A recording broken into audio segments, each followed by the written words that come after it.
P&D Sports, an exclusive video broadcast.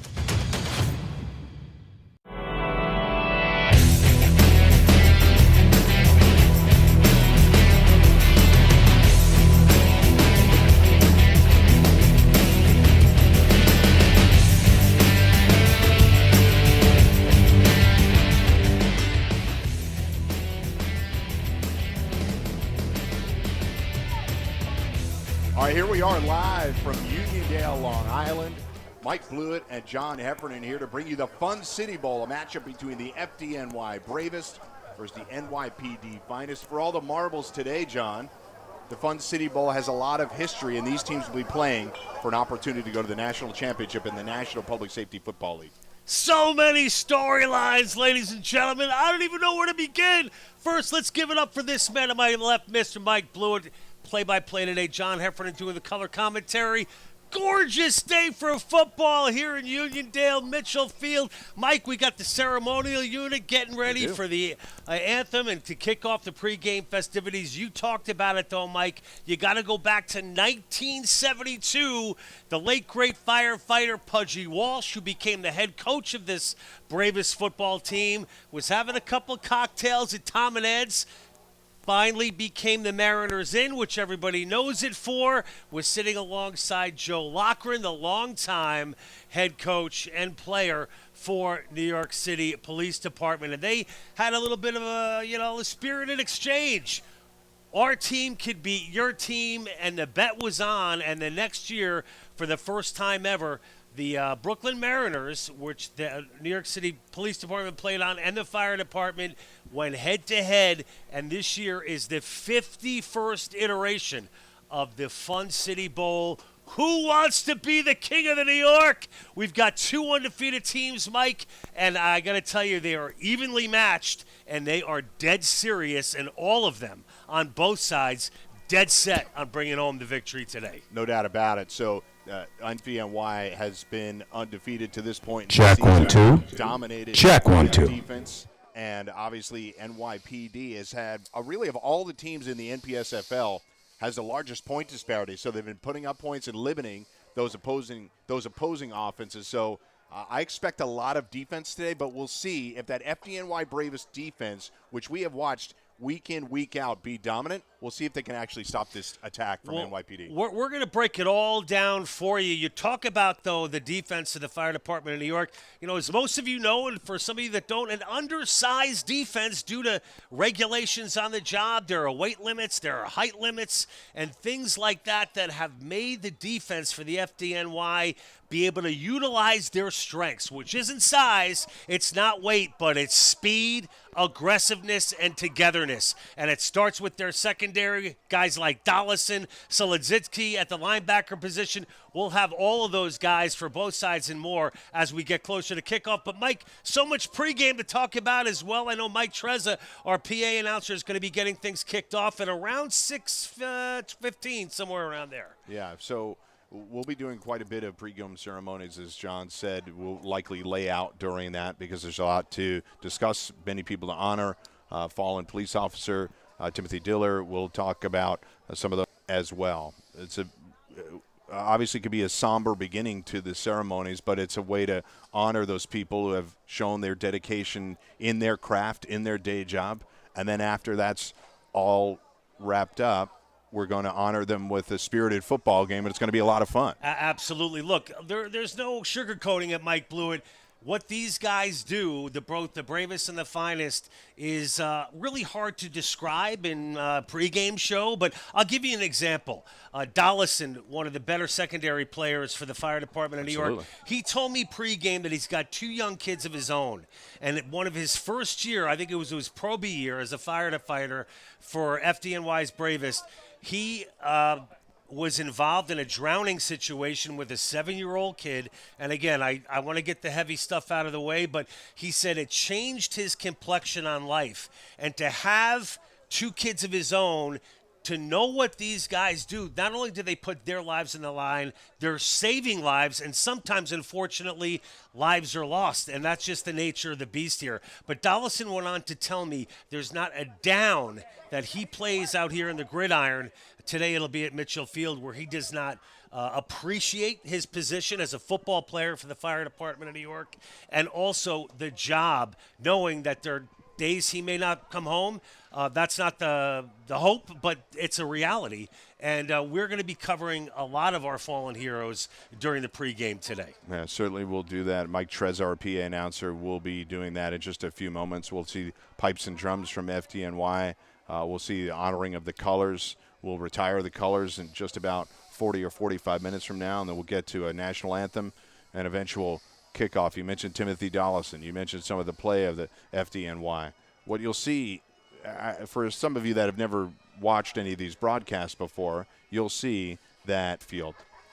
These players are obviously in great shape for their day jobs, and these are the elite of those FDNY and NYPD officers and firefighters. So, Mikey, it's the pipes. It is. The Emerald Pipes and Bands, pipes and drums. Let's get a shot of that, big boy.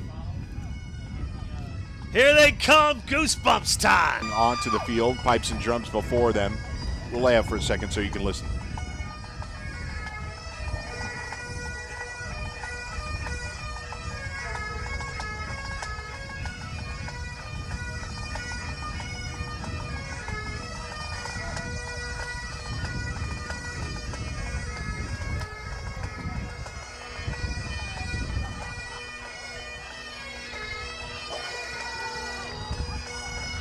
And here they come, Mike Blewett.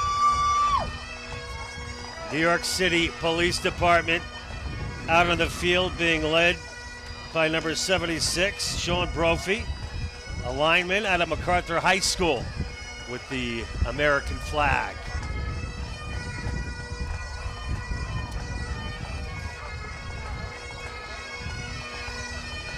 The finest in the navy and gold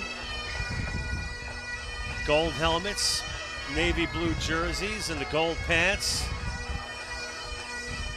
and a gauntlet by the Emerald Pipes of the Fire Department of New York for the players to run through.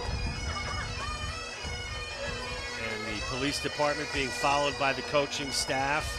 Sterling Alves, Mike Blewett, the first-year head coach, longtime member of the New York City Police Department, replaced Kevin Shanahan, who did some fine work with the police department. Sterling Alves, boys and girls, high school coach in Brooklyn, a Brooklyn guy himself. And he told me before the game he feels like he was destined to be in this position one day as the head coach in this very game for the police. Players on the field today that are alums of the very same high school. Guess who was one of our football coaches? Who's that? Sterling Alves. No way. Absolutely. So full circle. Good to see him here today on the field. NYPD lines up and awaits the Bravest football team to enter the field. So those blue and gold colors, reminiscent of perhaps the Naval Academy, reminiscent of the Fighting Irish, but it is their very own colors, the blue and gold, and they're awaiting the Bravest as the Emerald Corps walks off the field.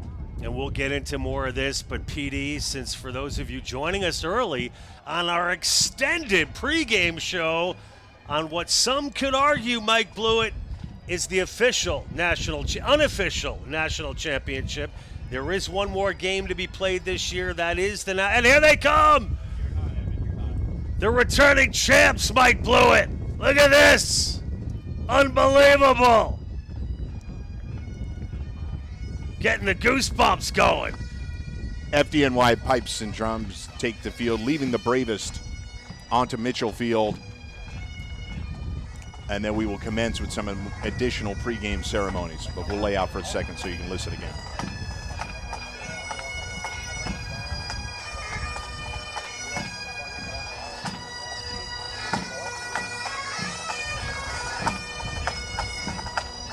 Adrian Aviles with one of the flags leading the way for the Bravest. Craig Zerbo, number 44. And Jared Howe with the FDNY flag. I thought I saw Aviles in there. It's Ortega, one of the leading receivers behind the flags for the fire department, and the crowd goes crazy. A windy day here at Mitchell Field. The FDNY Pipe and Drum Corps. It's a joint ceremonial unit today, both the fire department and the police department at the 50-yard line. And here they come, the reigning champs, the 4-0 undefeated fire department of New York, as they take on the undefeated 4-0 New York City Police Department. And Mike Blewett, I think our Mike Trezza, the PA announcer, is going to have a lot to do here in our pregame, as we will honor both dignitaries from either side during the pregame.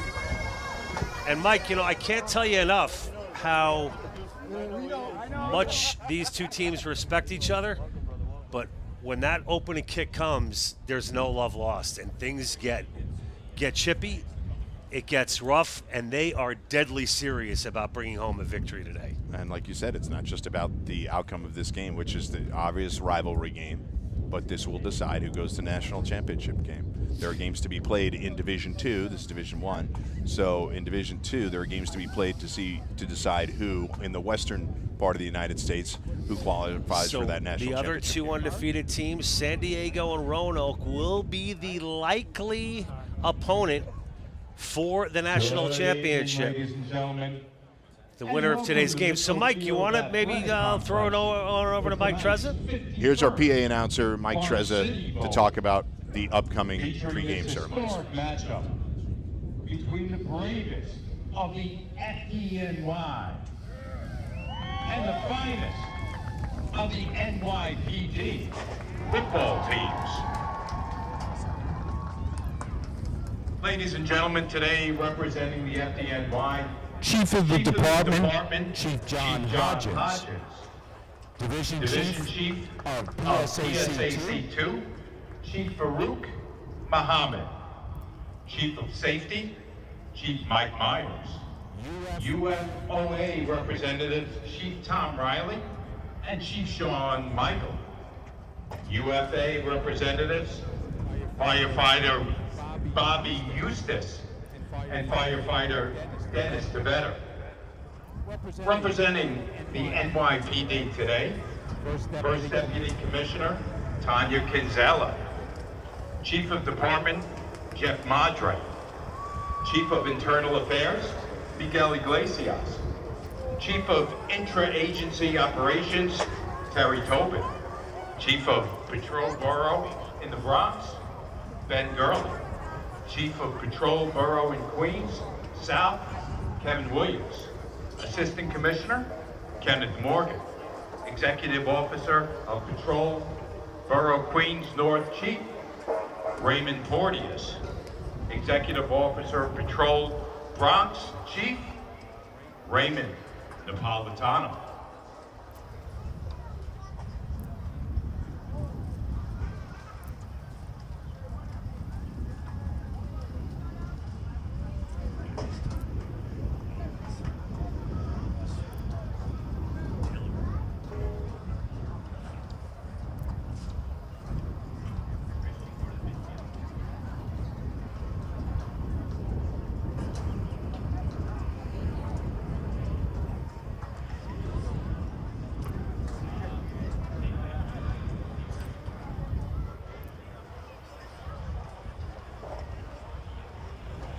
Ladies and gentlemen, today we will honor 3 heroes.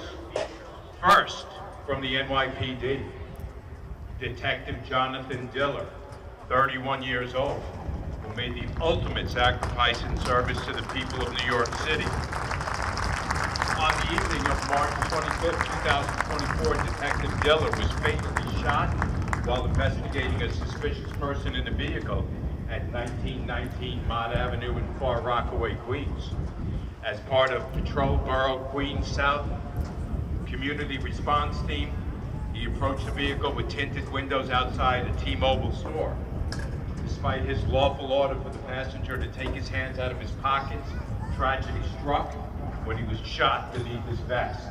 In a heroic act, he disarmed the perpetrator, saving the lives of fellow officers before succumbing to his wounds.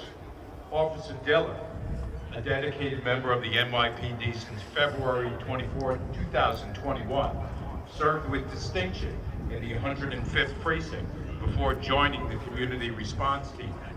His remarkable career included 70 arrests, 39 of which were felonies, earning him 3 accolades for excellent police duty. Known as a skilled officer and mentor, he was respected by all who knew him. Detective Diller leaves behind his wife Stephanie, infant son Ryan, parents Stephen and Fran, siblings, and a community of family, both by blood and in blue. Today we honor his bravery, commitment, and the legacy of selflessness he leaves behind. The NYPD finest football team extends its heartfelt gratitude toward the Diller family for attending today's game and would like to present them with a commemorative plaque and official team jerseys as tokens of our appreciation.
Ted.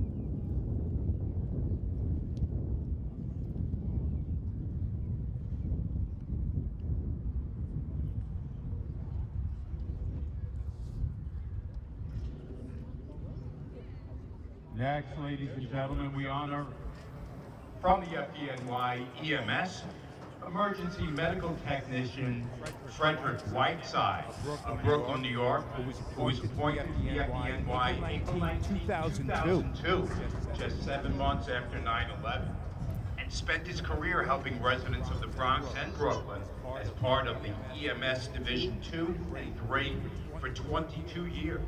He was also an emergency medical dispatcher, providing a calming voice to New Yorkers in their darkest moments. And then, as a call taker in public safety answering call center, Frederick was described by his colleagues and friends as loyal and determined. This department never forgets those who have come before us, and stories of Fred will echo through the halls of 350 Marconi Street and will continue to influence our emergency medical dispatchers as they continue to handle calls for service to our great city. He has been working in the dispatch center since 2019 and suffered a fatal heart attack while on duty November 17, 2023. We're joined today by his mother, Audrey Felton, 15-year-old daughter, Jalen Whiteside, and Jalen's mom, Clorinda Kitchen. EMT Whiteside became the 1160th member of the fire department to die in the line of duty. The FDNY Bravest football team extends its heartfelt gratitude towards the Whiteside family for attending today's game and would like to present them with a commemorative plaque and official team jersey as tokens of our appreciation.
Ladies and gentlemen, we will now honor the remarkable life of Battalion Chief Phil Tufano, number 58, a beloved member of the FDNY community. His wife Irene and son Jake, along with their family and friends, are in attendance this evening. Phil Tufano's remarkable life was one of service, strength, and unwavering commitment to community and loved ones. Born in Freight, he served as a firefighter in Ladder 154 in Jackson Heights, Queens, before being promoted to lieutenant after 9/11. Phil served Engine 207 in Brooklyn before finishing his 25-year career as a battalion chief in Battalion 4 in Lower Manhattan. Beyond his role as a firefighter, Phil was a natural athlete who proudly represented the FDNY football for 10 seasons and the FDNY rugby team for 15 seasons. His larger-than-life personality was showcased as a live stream broadcaster and a professional ring announcer, most notably as the voice of the FDNY boxing team. He even appeared on the cover of Sports Illustrated magazine. Phil Tufano was more than a firefighter and an FDNY sports icon. He was a pillar of strength and a beacon of light for all who crossed his path. This gentle giant touched the hearts of many with his boundless generosity, leaving an indelible mark on the world. His legacy is unmatched, and we continue to miss him every day. The FDNY Bravest football team extends its heartfelt gratitude toward the Tufano family for attending today's game and would like to present them with a commemorative plaque and an official team jersey as a token of their appreciation.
Ladies and gentlemen, we now remember the fallen since our last game.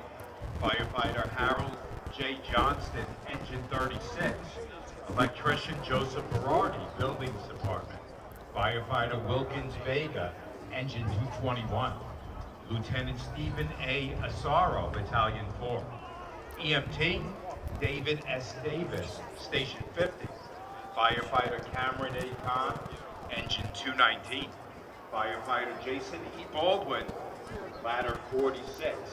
Firefighter William R. Bartholomew, Ladder 49. Captain Stephen Barubi, Ladder 111. EMT Mark Jansen Bolanos, Station 26. Firefighter Michael Siafi, Engine 165. Firefighter Dio Law, Engine 153. Firefighter Robert M. Kelly, Rescue 5. Firefighter Frank A. Caputo, Engine 68. Firefighter Anthony M. Caliendo, Ladder 158. Captain Robert R. De Leon, Station 3. Kevin S. Lane, Safety Battalion. Lieutenant Michael J. Shanley, Ladder 27. Firefighter Stephen G. Radish, Engine 97. EMT Christopher Swerkowski, Division 3. Lieutenant Charles J. Maniscalco, Engine 162. Firefighter Tom Hoey, Ladder 112. Firefighter Joe Carney, Ladder 130. Firefighter Steve Russett, Ladder 107. Firefighter Charlie Rojas, Ladder 147. Firefighter George Kirk, Ladder 147. Ladies and gentlemen, we ask at this time that you please rise as we observe a moment of silence for those who have fallen since our last game.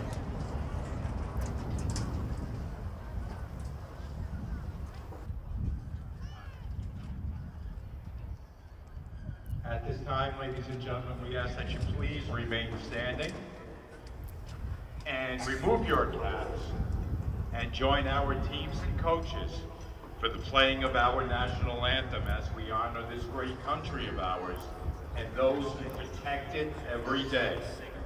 Performing the national anthem today is Police Officer Trinity Burgos.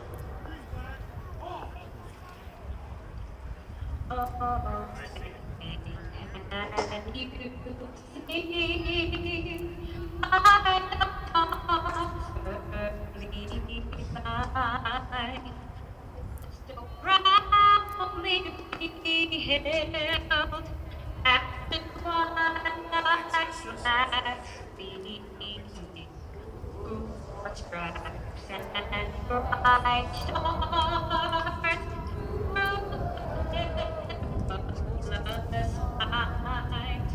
oh, the ramparts we watch were so gallant. When are we coming in? After the firework. And there's a good chance that that's not going to be time. It might be after the anthem. Okay. I was coming in. Okay.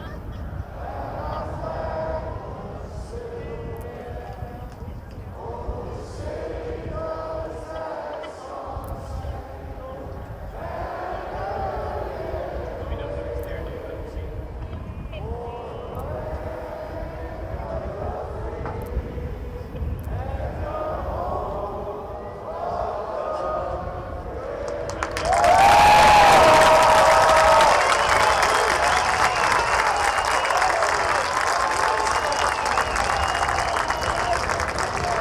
Thank you, Officer Burgos.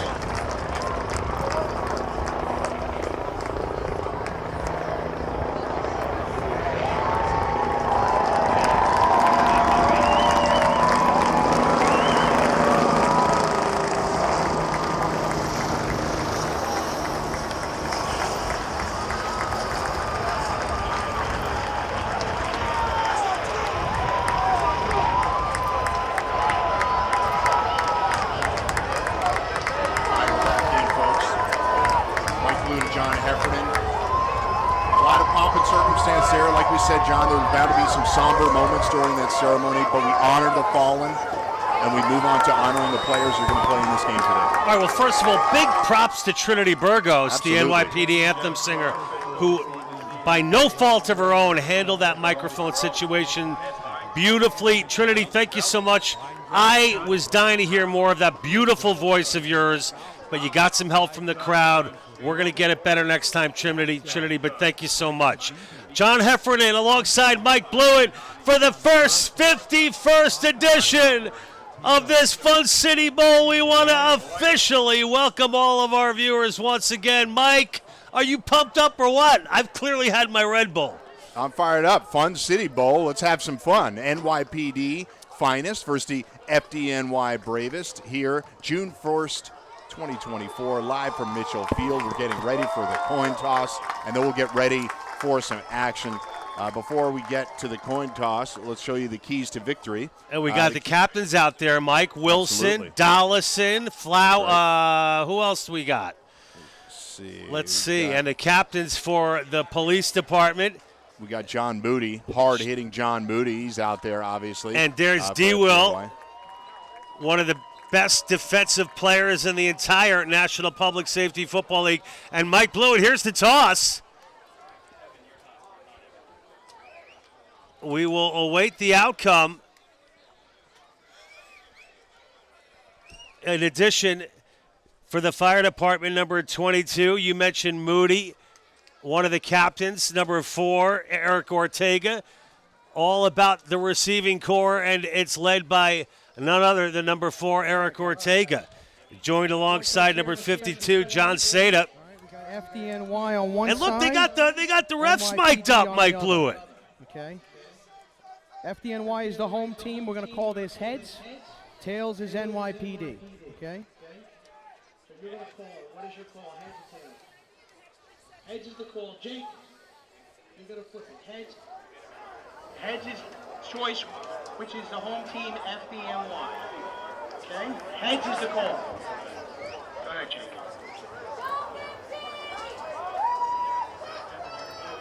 It's tails. FDNY in the toss.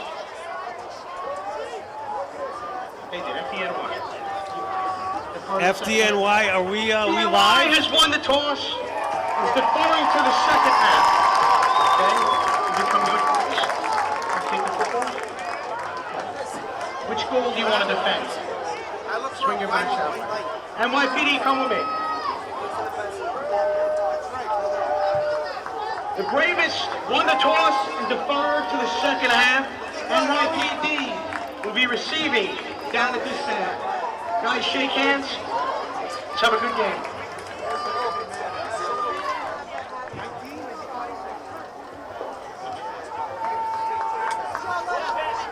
Mike, the fire department of New York City wins the toss. They defer. It will be the police department to receive. And hey, no love for Wayne Cribette, former New York Jet, Hofstra grad, out there as our celebrity coin toss, ceremonial coin toss guy. Mike, they even got some VIPs in the crowd today. Great stuff. I've certainly spoken to Wayne Corbett in the past and would try to get him up here at some point during the broadcast so we can speak to him. Great to see him out here. A great Jet. He played college football literally just steps away from Mitchell Field, Hofstra University, right behind where we are, and his number retired at Hofstra University. I had a chance to be at Hofstra last week for a high school lacrosse game. Corbet's jersey hanging up there, retired, along with a few others like Marcus Colston, a former NFL player for the New Orleans Saints. So we'll get ready for the kickoff. Francis Cole doing the honors for FDNY. Francis Cole, really one of the best special teams players in all of the league. A booming foot. He's hit long field goals, and he certainly has the ability to put it in the end zone. So we'll get to the keys to victory right after this kick. But a beautiful night here at Mitchell Field. Probably about 80 degrees, John, would you say? Right Absolutely. Around you talk about gorgeous, everybody. Cole set to kick. Keep your eye on number 13, number 12, Chris McGrain. This guy is a speedster for the police department. He's got wheels, and to his left, it's Kyle Johnson set to receive for the police department. Folks, 2 evenly matched teams. It's a pick-em, Mike Blewett. I don't know who to go with, but we are underway here at Mitchell Field. There you go. Big return up the middle across the 30. Tackled at the 32-yard line. It'll be 1st and 10 for the Finest.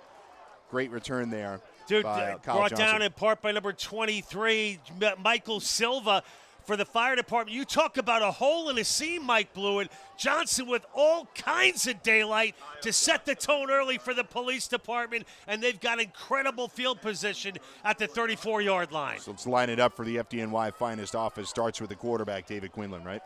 Davian Quinlan, let me tell you something. This guy was a running back in high school, Mike. He's a sturdy guy, dual threat. He can run the football. He's also got a heavy cannon of an arm and a receiving core to choose from.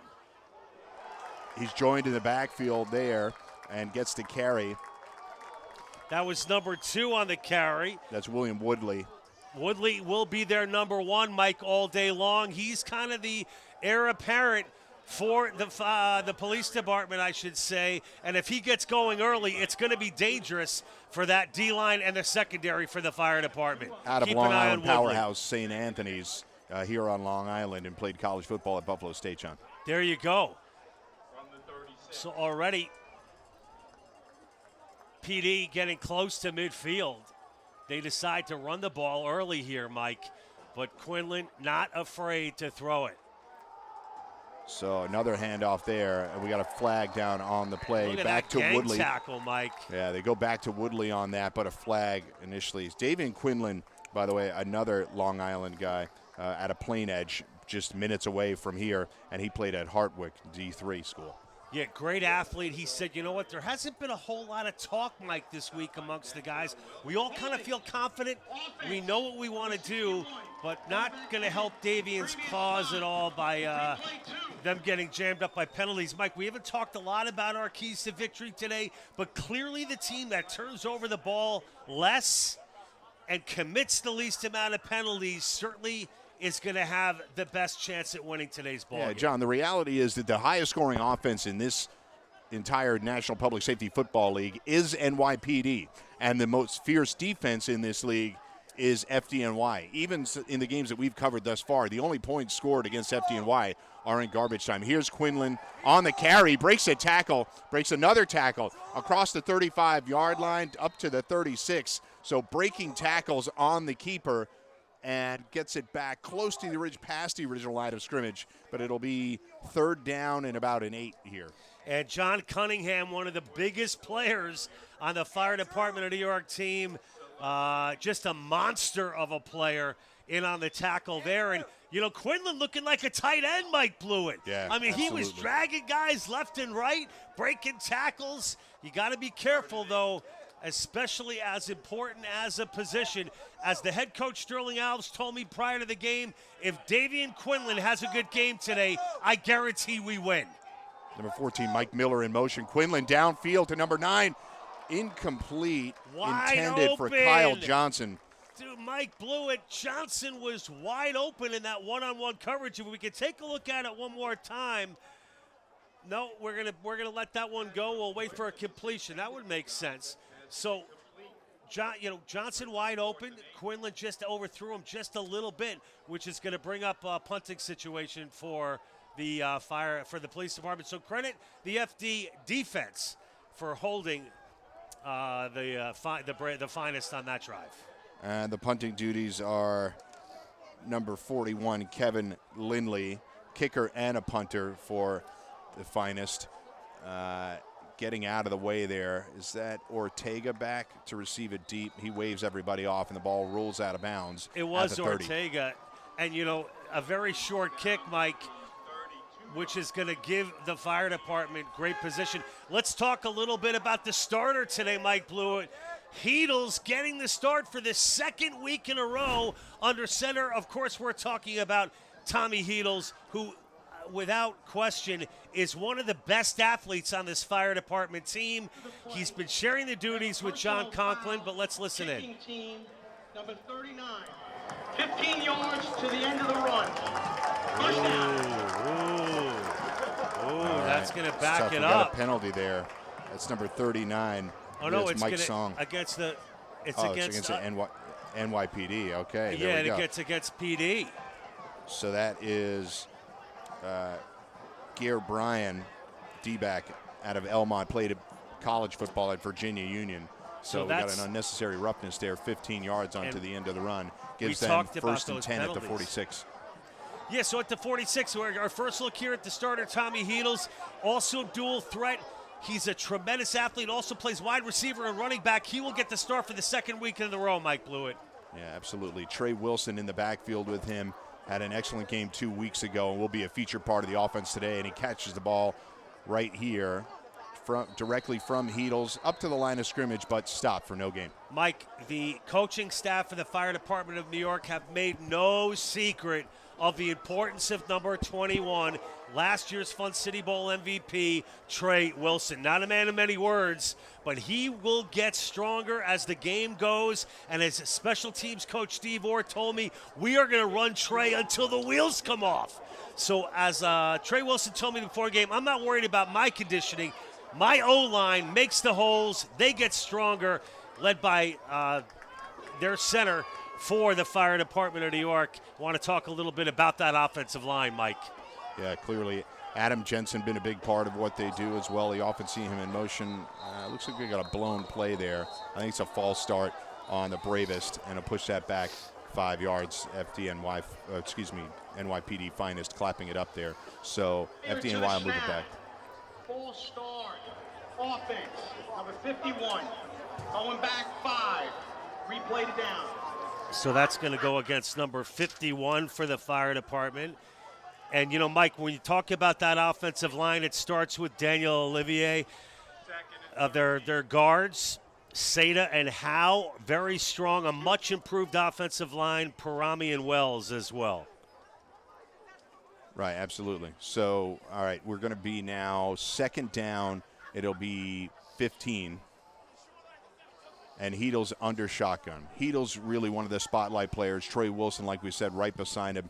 They go 4 wide quite a bit, FDNY Bravest offense, but we see them 3 wide right now and somebody at the wing. And there we go. Heedles looked like seemingly a broken play, and we have yet another flag down. Is that a late hit? Might be. Heedles and Wilson on a tough exchange right there. Then Heedles pulled it back and went to throw it, and it was nearly picked off, John. You know, Mike, if this is any indication, the push that the D-line for the police department is getting early here, the O-line for Fire Department is having a very tough time in this first series offensively for the Bravest. Personal foul. Roughing the quarterback. Defense. Automatic first down. So perhaps a little too over-aggressive, Mike. The defense, of course, is what I'm referring to as yet another penalty. 2 big ones. First on the punt, and now a roughing the passer call against the police department's defense, which is a huge break on a busted play. Yeah, no doubt about it.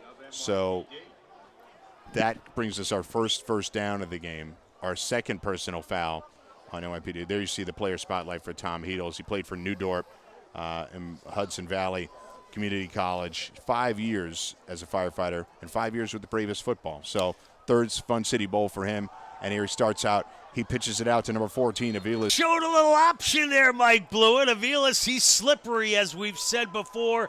Only 5'7", but, you know, he's close to 185 pounds. That guy's he can run over you, he can run through you, he can run around you. But the 1-2 combination today in the backfield of Trey Wilson and Adrian Aviles, they're going to be the 1-2. Sumter, a little banged up, along with Dal Cortivo, are dressed today, but not sure we will be seeing a whole lot of them. Trey Wilson, another featured player here, played at Tottenville High School before playing Division I football at Albany. Won the national championship with the team last year, and here we are on second down. Heedles back to pass, dumps it off to Aviles. Quick gain of 3 across the 40-yard line down to the 39. It'll be 3rd and 7, John. You know, in our first completion of the day for the finest. And we'll set you up again. We got 3rd and 16 from their own 46-yard line. 10 minutes left. in the second quarter. We are tied at 7. Great matchup here at Mitchell Field. O'Connell in shotgun, Woodley with him, and we got a timeout. That's all 3 timeouts for NYPD. They're not afraid to use them. 10 minutes left in the first half, and they burned all 3. We're going to head to a break and come back. Mike Blute and John Heffernan live from Mitchell Field. So how many saw Forrest Gump? Well, I'm Gary Sinise, and I play Lieutenant Dan. Hello, I'm Gary Sinise, and while you may recognize me from movies or television, my life's mission has been to honor and support our nation's veterans, servicemen and women, first responders, our most severely wounded heroes, the families of our fallen, and those suffering from the invisible wounds of war. I appreciate everything that you do for our troops. Thank you for what you do for these veterans. What you do for the soldiers, God bless you. I lost my dad. I know. And we want to show you that we don't forget your dad. It's meaningful. Yeah. Because I didn't expect any of this, I was just happy to be alive. So when everyone showed their love and support, it's overwhelming. Please join me to help us help our defenders who keep us safe and our communities strong. Donate today at GarySiniseFoundation.org. All right, back to live action. O'Connell in shotgun. Number 14, Mike Miller in motion yet again. O'Connell back to pass. He looks downfield. He's under pressure and sacked. Big play there by Mike Selezitsky. Battalion 51, Comac High School. Big sack there. Mike Selezitsky breaks through. And the thing that Davian Quinlan does well, maybe the backup, not as much. So that experiment, we'll see how long it lasts. But credit the sack to number 11 for the fire department, Mike Selezitsky. All right, we got 4th and very long here. So NYPD fails to do anything with that great field position. And here's number 41. That is Kevin Lindley kicking there. And that is going to be out at the 29-yard line. So not a bad kick by Lindley. All right, we'll stay with the action here. We've had a bunch of breaks here right in a row. And it looks like Heedles is going to be out there at QB before we get back to action. Tunnel to Towers Foundation. Since 9/11, they've been helping America's heroes by providing mortgage-free homes to Gold Star and fallen first responder families with young children, and by building specially adapted smart homes for catastrophically injured veterans and first responders. They are also committed to eradicating veteran homelessness and helping America to never forget September 11, 2001. Visit t2t.org for more information. All right, back to live action. Heedles in shotgun. It's Trey Wilson to his left in motion. They get the player in motion. That was number 7, Rob Wheeler, on the handoff. He's dropped for no gain right at the line of scrimmage. So Wheeler in motion, they give him the handoff. A little trickeration, a little Miami Dolphins type offense there, John. And Ema defensively shining bright for the finest. Can you help me out with the last name there, Mikey? All right, I'll do my best. This is what I get paid the big bucks for, right? I got to see it blown up. That is Ema Eviani Chukwu out of Xavier High School. I'm just going to go with played at SUNY Cortland. We got a few SUNY Cortland guys on NYPD, and a bunch of guys played college football. Oh, Mike, another whistle. All right. I just feel like all these whistles, a lot of flags, a lot of timeouts. And as a result, hey, man, let's put the camera on us. We got lots to talk about here, boys. Yeah. So I hope you're enjoying the action here, National Public Safety Football League action, the Fun City Bowl. I'm Mike Blute along with John Heffernan. It's a beautiful day here at the park. We got a 7-7 game. A few flags, but to be expected in a spirited game like this. The jitters are, the cobwebs, I think, have been knocked out of everybody at this point, though, John. Well, listen, evenly matched. I got to stop saying, well, listen, by the way. Everyone's already listening. That's the hope. We want to thank you so much for joining us, everybody. Look how good you look. Maybe they're just watching. They don't need to listen when they're watching it. 2024 Fun City Bowl. We're going to stay with you during this timeout. I hope you don't mind. 7-7 as we mentioned, all records go out the window, Mike Blewett. How would you kind of encapsulate, in your opinion, this close ball game so far? So we're obviously going to have to track to see what's going on with Quinlan. He was a big impact early on in the game. He runs down for the huge gain that gets called back by a penalty. Well, we haven't seen him yet. Both offenses are on the board, not struggling badly, but this league is really more about defense to me than it is offense. As, of course, I say this as they break for a huge play. Number 7, that's Rob Wheeler down the sideline all the way to the 31-yard line. I'm talking about defense. And, of course, Heedles to Wheeler for about 30 yards, Sean. Mike, you know what that was reminiscent of in the first quarter? The first quarter, that little dump off to Avila's, was it? Yes. It was good for 3 yards, but what did I say back then? Get the offense moving. Turn something into nothing, and a little dump-off pass turns into a huge gain as Rob Wheeler shows us the wheels and gets the ball down to the 31-yard line of the police department as they're backed up now at the 31. 31-yard line, first and 10, halfway through the second quarter, tied at 7. Heedles, the fake he hands it off to Wilson, and Wilson dropped at the line of scrimmage. I will say, last time out, Wilson was dominant. We have not seen much of that in the first half. The Finest, to their credit, are doing a good job of limiting Trey Wilson. That's a great point, Mike. You know, Wilson saw the reps early. Not a whole lot of success, not a whole lot of yards. So the fire department has had to be creative. And they're doing just that, spreading the ball around with the spread offense. That's the name of the game for the spread offense. And the fire department certainly has the tools. We saw the big reception by Evan Flowers.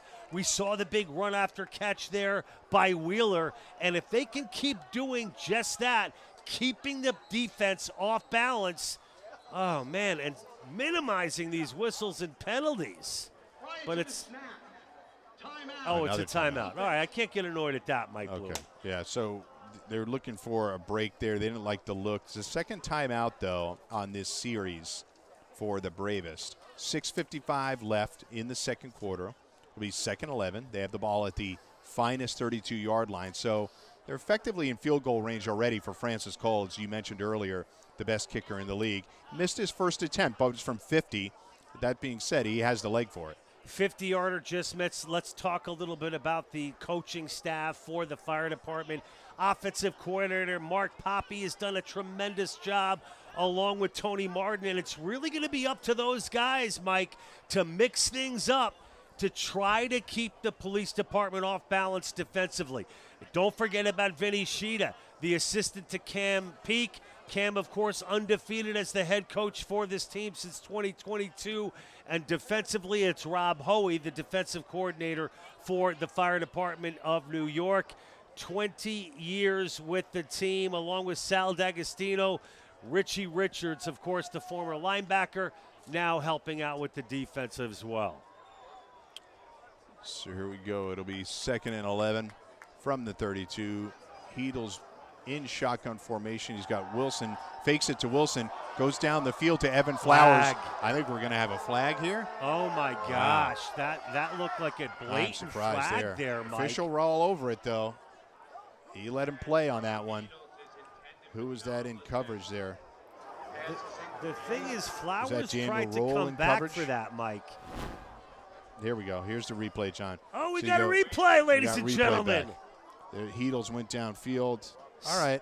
I don't mind that. Well, Brandon Quinn in coverage. Pine Bush High School, Morrisville State.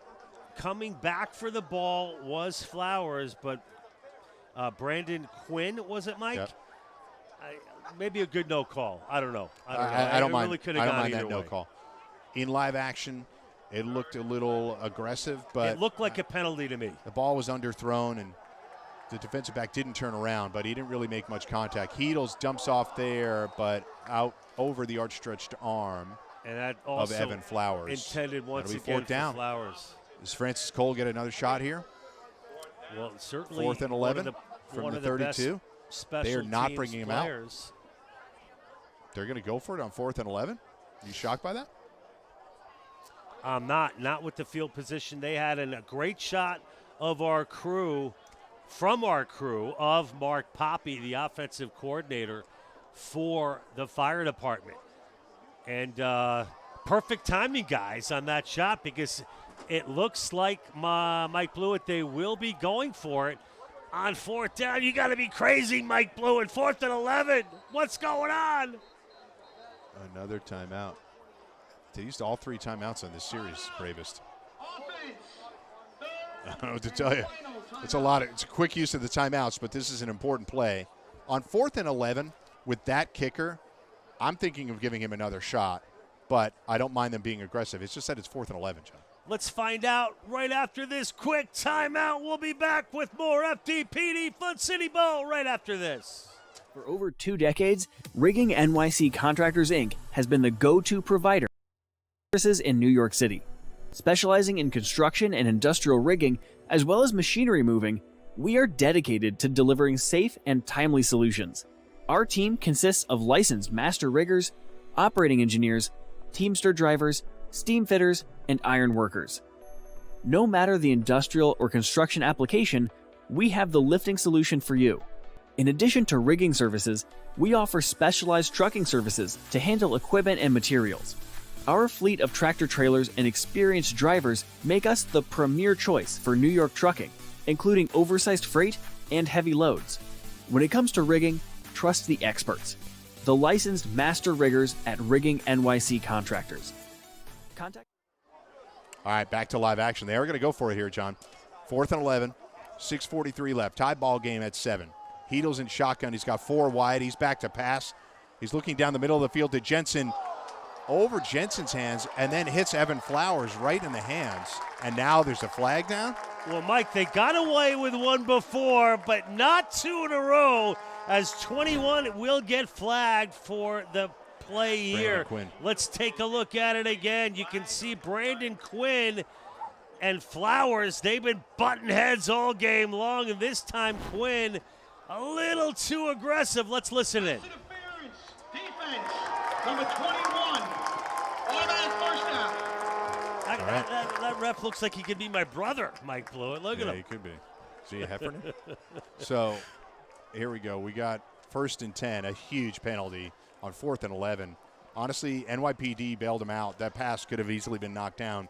Quinn and Roll in on the coverage on on Flowers. But the ball falls incomplete, and then they get the first down. It'll be 1st and 10 here. Let me just get the yard line for you. 16-yard line. Sorry, John. You know, I don't know if that was the design play to, hey, maybe look for the flag, but a lot of guts going forward on 4th and 11. Pays off for FD in a big way. All right, Jensen in motion again. They get the handoff here to Wilson. Again, Wilson stood up at the line of scrimmage for no gain, maybe a loss of 1. John, one thing we should talk about is that the sun starts to set. We'll probably get the lights out for the second half. Look at this crowd. We got thousands of people here. Got to keep them separated. Got an FDNY on one side, NYPD on the other. This is one of the biggest crowds I've seen since doing this game. Also, want to give a shout-out to Phil Tofano, who was honored before the game, Mike Blewett, who started this broadcast years ago. He did FDNY boxing as well. He recently passed away. He was a member of this football team, on 9/11. Anyway, back to the action. Yeah, Battalion Chief Phil Tofano, honored before the game. We honor his memory today. Heedle's back to pass. We're going to have a holding penalty here. Heedle's trying to scramble for a few yards.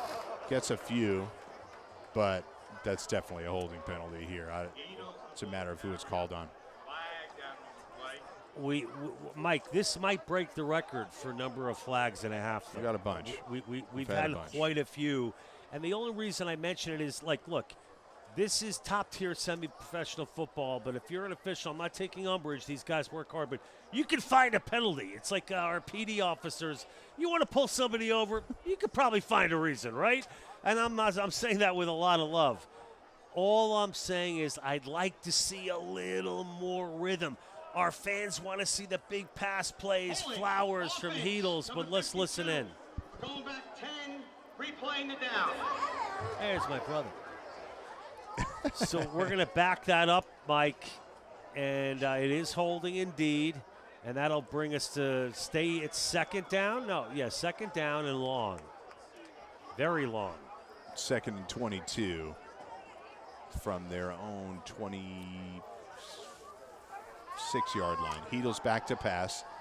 Looking across the middle to Ortega. He's got Ortega down the sidelines, down to the 15, inside the 15 to the 14-yard line. So they make half of it back, John. They pick up 12 on the play. It'll be 3rd and 10 from the 16-yard line. And perhaps a little too much cushion by number 7, Paul Clennon, who backed up the hair there in addition to number 24, but Ortega, and it's so important to get Ortega going. Clark Kendall also in on the play, but giving Ortega a lot of room there. And Ortega ran a terrific route, and I cannot tell you how important it is to get Ortega, Wheeler, Waterman. We have not heard a lot of from Marco Bobby today. Flowers, we got to get the receiving core for FD into the mix. They've got such a deep talent pool at that position. Penalty here. And there is another flag. Delay a game. Delay. Oh, boy. These guys are making their money today. It was 3rd and 9. That pushes it back to 3rd and 14 from the, what yard line is that going to be? All the way back to the 20-yard line. And while we have a break in the action, Rigging NYC Contractors has been a trusted provider of rigging services for over 2 decades, specializing in construction, crane, and rigging, industrial rigging services, and machinery moving. As rigging service professionals, we are dedicated to completing our New York City rigging projects safely and on time. Our licensed master riggers, operating engineers, Teamster drivers, steam fitters, and iron workers are highly experienced and excel at turnkey heavy lifting and moving solutions. Back to action. Heedles with a quick pass out to Aviles. Basically a nothing play right there. We're going to get to 4th down, and Francis Cole coming out to kick a field goal, John. So once again, Mike, and I'm sorry, Mike, I ruined your whole broadcast setup. Tight quarters here. It's all right.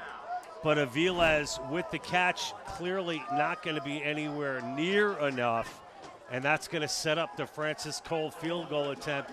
This one from 35 yards out. The last one was 50 yards, and he just missed it. Let's see what Francis Cole can do here for the Bravest. All right, this one from 35. Kick is up and good. Right down the middle. Could have been good from 50. He's got such a leg. So the fire department takes the 10-0 lead, 10-7 lead, I'm sorry. The 3-point lead on the field goal from Francis Cole. Francis Cole now 1 for 2 here in the first half. And we talked about special teams and the importance of it, Mike Blewett.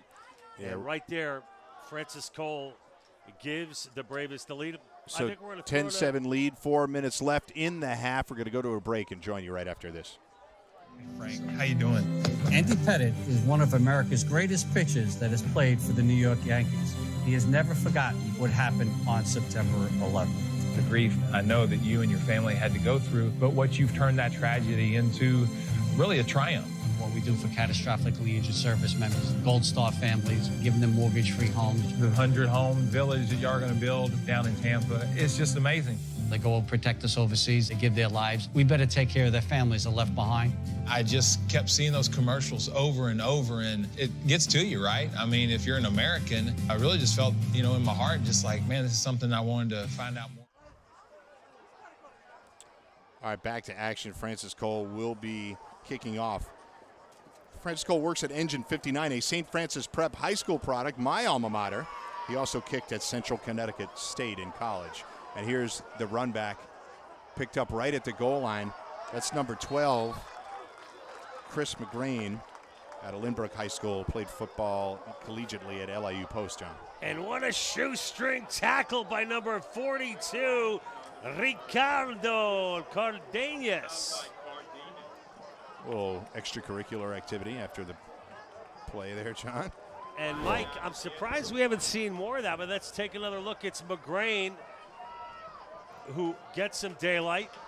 Moving to his, and Cardenas out of nowhere. Cardenas, beautiful job on the coverage for the Bravest. Gardenia's engine 158 at a Port Richmond high school. On NYPD, after the play, going 15 yards. Man, these guys, I'm telling you, Mike, they are very buttoned up, these officials today. They set the tone early. They've been consistent. But I know buts. It's just it's frustrating to have all these stops, fits and starts throughout here this first half. But I think to some extent, John, what we're talking about how this is such a spirited rivalry, there could be extracurriculars after the play. They're trying to nip that in the bud so it doesn't turn into a melee. So a few flags like that may set the tone and say, hey, just play football. We don't want any fights or pushing and shoving. Referees taking control of the ball game. But a lot of laundry on the field today, Mike, as the kids like to say. Absolutely. So Quinlan back in now, John, and he has the keeper there. He picks up about 7 on the play, so it'll be 2nd and 3. 3 minutes and 37 seconds left and counting in this first half. I think NYPD is going to do their best to try to drain the clock here, pick up a few first downs, and obviously give themselves a scoring opportunity. They don't have any time left, but they do have the 2-minute warning. 2-minute warning, of course, and Quinlan came out of the ball game just when he was giving his team some momentum. Back into the ball game now. Oh, big tackle there. Big stick. That's Zerbo. Zerbo on the tackle. Obenheim on the catch. Zerbo is an absolute beast. Sideline to sideline guys, we've saying old school. Boom. Textbook. Open up the football encyclopedia. And there's a picture of number 44. 2 Wrapped up linebackers beautifully there on the Bravest out of Port Richmond High School. Zerbo, the other one who played football collegiately at Wagner College, so a Staten Island guy through and through. He works at Engine 160. And on the tackle there, it's Darren Payne. We mentioned him a couple of minutes ago. So even though Zerbo had the big hit, they picked up enough for the first down. So that first down play goes for a short gain. And with 2 minutes and 33 seconds left. We mentioned Darren Payne earlier out of EMS Station 16. Brooklyn Prep kid, Nassau Community College.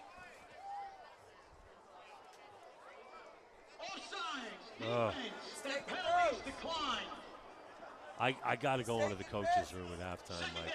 What? I'm going into the coach's room at halftime to see what they say about these penalties. Yeah. I know I've been talking a lot about them, but you mentioned Darren Payne, Nassau Community College. We are basically on the Nassau Community College campus right here at Mitchell Field. So here's Quinlan back to pass on 2nd down and 5. That is a face mask that Dollison got away with somehow. Well, I mean, number 88 needs to focus on advancing the football and stop worrying about Kieran whining Fitzgerald to the refs. on the catch out of Kellenberg High School. Come on, Fitzy. But what? This Advance the it's a football. blatant face mask, right? He hit him up high. Yeah. Got him in the back of the head. He gave him the what for on the helmet, back of the helmet, face I wonder mask. what Joe Lockridge would have to say about so that. Here's Quinlan on the keeper.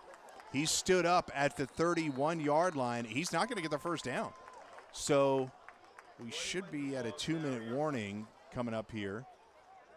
And it'll be 4th down for the NYPD, and they'll have to punt. Big Mike Song in on the tackle right at the end there, number 39 for the fire department out of Engine 332.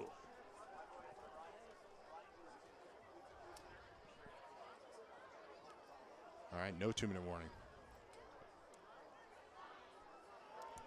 Number 41, Kevin Lindley, handling the punting duties right now. And back to receive the kick is Eric Ortega, number 4.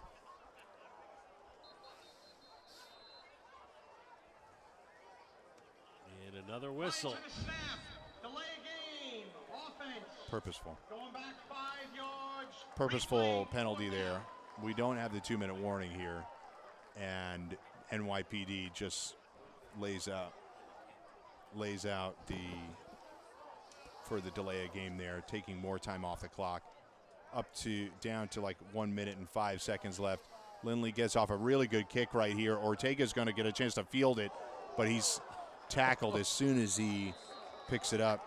Number 13 on the tackle. It's for some more NYPD. pushing and shoving, Mike Blewett. Number 13. Nah, not number 13. Sorry, I missed that number. So we'll see if we can get it on a replay. Before we get the Bravest back on the field, the LI Outdoorsman is a family-owned and operated sporting goods retailer offering firearms, ammunition, hunting and camping equipment, fishing bait and tackle, archery, clothing, footwear, optics, and more. They also assist with Nassau and Suffolk County pistol permits and NYC rifle and shotgun permits. Please visit lioutdoorsman.com for more. Well, Mike, we are right about at the 1 minute mark, and plenty of time for the fire department, especially when you've got the leg of the kicker for the fire department. Anything can happen. All right, back to pass. Heedles down the middle of the field. He had Ortega wide open. But all three FDNY receivers in the same spot. I don't know what was going on there. They could have had that, but a little confusing for the receivers when all three of them were about 5 yards apart here downfield, John. Yeah, they were kind of running stride for stride down the middle of the field. And number 4, Ortega, was open. Just Waterman and overthrown by Wheeler Tommy in the neighborhood, Heedles. too. What's that? Waterman Wheeler in the neighborhood as well. Absolutely. You know, but begs the question, Mike, do we see a John Conklin sighting in the second half today? We may. Heedle's athleticism is obviously something that they love to utilize, but, that's a face mask, a brutal face mask. So we're getting another flag, another face mask, and that's going to be a 15-yard penalty, giving him the first down, I believe. And he was one of our players to watch. Dan Effinger, just a little too much on the defensive end, gets that big paw out there onto the jersey. I just saw that's my correction. My bad. That's a holding penalty. They did not get Heedle's face mask. He just got the jersey, and it's a holding penalty on FDNY. That's going to push them to 2nd and 20, and I think you might see a couple of running plays, and we get to halftime. Sure thing. Again, the hard work by Effinger, number 58, the defensive end for the police department. Just a bear, a load to handle. One of the elder statesmen of that defensive line, playing in his 7th Fun City Bowl, big number 58 for the police department at a New Hyde Park Memorial High School.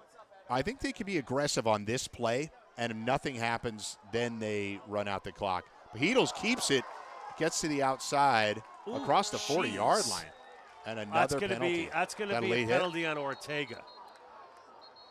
I'm pretty sure that's going to go against the fire department. Holding? It was a personal foul. I think it's a late hit. Here it is. If we watch this again, and I'm not sure who the penalty is against, but that's what Heedles has to do, step up in the pocket. Use those legs, Tommy. He wisely goes out of bounds to stop that clock, and we don't see the hit and the flag that was called on the hit. So we can maybe run those through a little bit later next time around. I believe it's going to go against the fire department if I saw what I saw and think what I think. That's why they pay me the big bucks. Let's go to the guy down to the field. Number 4. Going back 15. Replaying 2nd down. So I believe that was Ortega, like you said. Yeah, it was a block that they deemed illegal, which it's debatable. But anyway, it's going to go against Ortega. John, not a fan of the laundry today.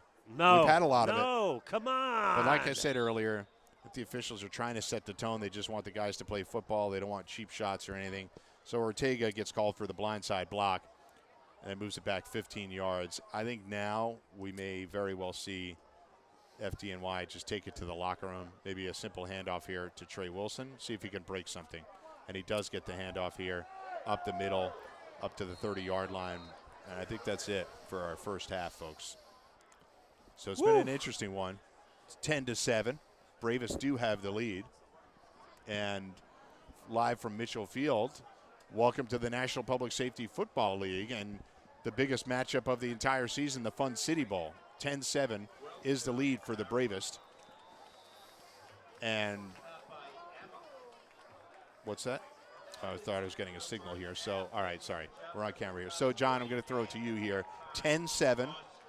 We've seen some really good football here, but also a lot of flags that have maybe given us a little bit of a staccato sort of rhythm, just a little bit of abbreviated. A little fragmented, but look, if you're both the fire department, the police department, fans of either team, we saw some big things, some big plays offensively for the fire department. The pass to Evan Flowers certainly setting up a big touchdown for the fire department. On the other side of things, it's Davian Wilson. When he gets going, the police department gets going.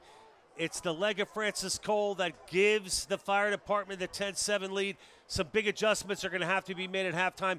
We got a ton of stuff lined up for halftime, and we may even have a special guest or two. So don't go anywhere, folks. Mike, I'll let you take it out. Don't go anywhere. We're going to hit a break right now. When we come back, there'll be more action live from Mitchell Field. New York Firefighters Heart and Lung Institute is a medical center for firefighters, designed by firefighters. As a leading provider of advanced medical screenings, we take pride in offering the best healthcare experience for firefighters and first responders.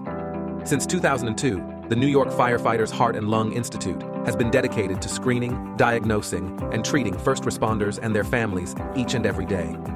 We provide a broad range of testing and medical care, including cardiac and pulmonary testing, as well as educational seminars focused on firefighter safety throughout the USA and Canada. We are proud to have recently entered into a partnership with the Uniformed Firefighters Association to encourage all firefighters to come in and get tested. New York State awarded a grant to the UFA for testing and cancer screening, and they have partnered with the New York Firefighters Heart and Lung Institute to provide certain services at no cost to the individual. Check out FDNYHeart.com or call 516-441. If you've been injured on the job, first notify your employer, seek immediate medical attention, and then call me at 516-280-4033. We act aggressively to litigate your matters to conclusion, and we keep you fully informed throughout the litigation process. I'm here to fight for you.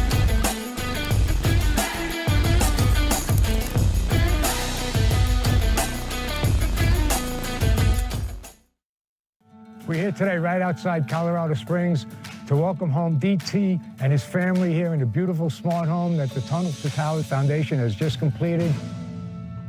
2005 in Afghanistan, and that day we're out on a mission and I got hit by an IED while I was in my truck. Today we're in my home that Tunnels to Towers built for me. A smart home is someone that's disabled like myself. Kind of makes their lives a little easier. The thought that I don't have to worry about paying a mortgage. We're asking all Americans to donate $11 a month. This is where your money's going, and this is what we're doing with it. You know, some of us came back, some of us didn't, and thank God for organizations like Tunnel Towers. They're able to be there to help us when we need it.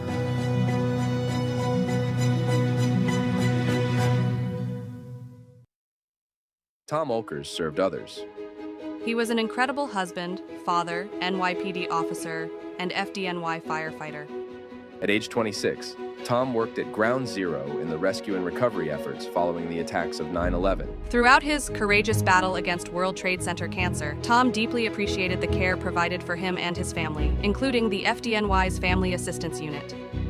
One of the TO Foundation's first initiatives is to purchase a family assistance van to help ease the burden for other firefighters and their families when facing an illness. Together, we will honor Tom by helping first responders families in their hour of need. Please visit tofamilyfoundation.org today.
Let's go. Well, I'm Gary Sinise. I play Lieutenant Dan.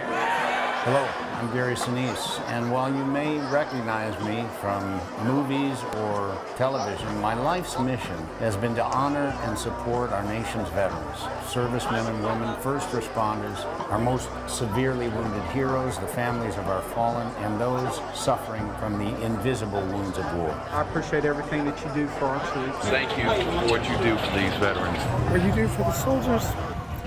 God bless you. I lost my dad. I know. And we want to show you that we don't forget your dad. It's meaningful. Yeah. Because I didn't expect any of this, you know. I was just happy to be alive. So when everyone showed their love and support, it's overwhelming. Please join me to help us help our defenders who keep us safe and our communities strong. Donate today at GarySiniseFoundation.org.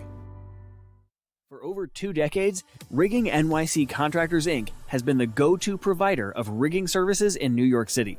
Specializing in construction and industrial rigging, as well as machinery moving, we are dedicated to delivering safe and timely solutions. Our team consists of licensed master riggers, operating engineers, Teamster drivers, steam fitters, and iron workers. No matter the industrial or construction application, we have the lifting solution for you. In addition to rigging services, we offer specialized trucking services to handle equipment and materials. Our fleet of tractor trailers and experienced drivers make us the premier choice for New York trucking, including oversized freight and heavy loads. When it comes to rigging, trust the experts, the licensed master riggers at Rigging NYC Contractors. Contact us today for more information and let us make your next project a resounding success. Back here live, Mitchell Field, halftime, 10-7, FD with the lead. Look who we got here, ladies and gentlemen, Mr. Big Shot. Listen, Wayne Krebet, Hofstra guy, Jet guy, Steve Orr guy, criminal justice guy. Right. Who do you root for today? I'm wearing it right here, the FDNY. Wade, you're such a beloved guy in the Long Island area. Of course, the Hofstra grad. Right. 11 years in the National Football League. And I know you formed a kind of a special bond, hard for anybody on the planet to do, with special teams coach Steve Orr. But tell us a little bit about that relationship and what brings you here today. Yeah, I got involved. I guess they were saying 08 or 09, and they ended up winning this game. And they said they were going to play in Arizona for the championship. So I flew to Arizona, hung out with him there, and just kind of kept the relationship. I mean, what a character that guy is. You've seen plenty of him in your time, from Rich Kotite to so many others. But it talks about the loyalty not only you showed Stevie Orr, but that kind of bond. Isn't it cool, the bond that these guys have in the field, the fire department? I mean, they save people from burning buildings. They got to do the same on the field here today as far as sticking together. Listen, there's always been great support, for the Jets and FDNY and everything, on the team. And, so it's good to come out and support them, and appreciate everything they do, obviously. And they're good athletes. This is actually a really competitive game. It's fun to watch. I think there were something like 15 flags in that first half, so a little tough to get the rhythm going a little bit, but hopefully a beloved player, a fan favorite, an underdog, an undersized player, undrafted out of Hofstra. Right. You scratch and claw your way and turn it into a tremendous career. Do you see some of the same fight in these guys? Some former D1 guys that didn't get the call or didn't get the shot you did, but do you like the spirit? Yeah, blue-collar guys, lunch pail guys. And I said to my son coming up here, he didn't know what to expect. I said, these guys have played, high school, college levels, and, and some of the older guys, they're out here trying to get their youth. But, these guys can play. And as far as the personal fouls, I have a feeling it's going to get worse, because it doesn't seem like they are too fond of each other. Exactly. All kidding aside, you're a guy who I know is advocated for, a safer game, as it were, as you suffered a lot of concussions in your career. What do you think the league is doing right now to ensure the safety of young players coming up through the ranks? And these guys have a job to do. The policemen got to go out in the streets. The detectives got to go solve crimes. The firefighters got to go fight fires. they're also putting their lives on the line in this field too. What's being done, in your opinion, in a positive direction when it comes to head injuries and injuries in general? The NFL, Roger Goodell is doing everything he can do, but it's a violent game. It's controlled violence. Like I said, they're protecting the offensive players mostly, but it's always going to be like that. People are going to get hurt, so they're doing the best they can, but it's always going to be injuries. It's a part of the game, but NFL is the best. You know what I mean? And just quickly, if you were to maybe share one experience in the NFL that stands out, making the team is obviously huge, but a long career. I remember reading some stuff about you the first time you saw Marino in your first game down in Miami, and you messed up a play because you were so focused on the star power around you, but it's maybe a personal favorite of yours. Thanks for bringing that up. I didn't make a mistake. I was distracted by Marino and Shula. Yeah, just stories like that way back, and just ending my career there. Playing 11 years and then getting in the Ring of Honor. Because that Huge night honor. Kind of validated everything I did and giving back to the fans, and they kind of accepted me. And to this day, it's nice to see the number 80s out there still. I also, everyone, this dumb jock label's got to go out the window. This guy right here passes the Series 7, passes the Series 66, financial wizard.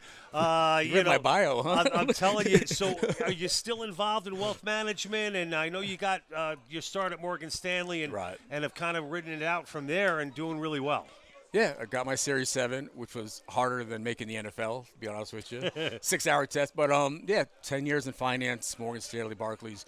Got away from that, more working with the Jets, sponsorships and sales and just staying involved. And I appreciate that they still want me around. That's great. Tell us your son's name. He's off in the wings. Oh, my son, Cade's here. He plays football. I know you got 3 boys, right? Yeah. Luke, Cade, and Griffin, 22, 20, and 12, and nice. Bringing them up here. Yeah, this is fun to watch. And first thing he said is, we got to come to this every year.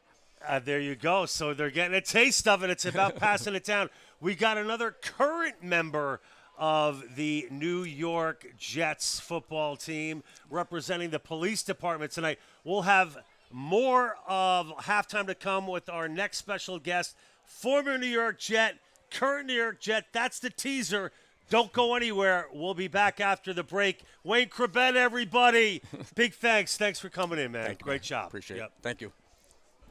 Dave Portnoy is known as the founder of Barstool Sports and is known for his sharp commentary, one bite pizza reviews. Dave created the Barstool Fund during COVID and raised $50 million to help small businesses stay afloat. What worked with the Barstool Fund?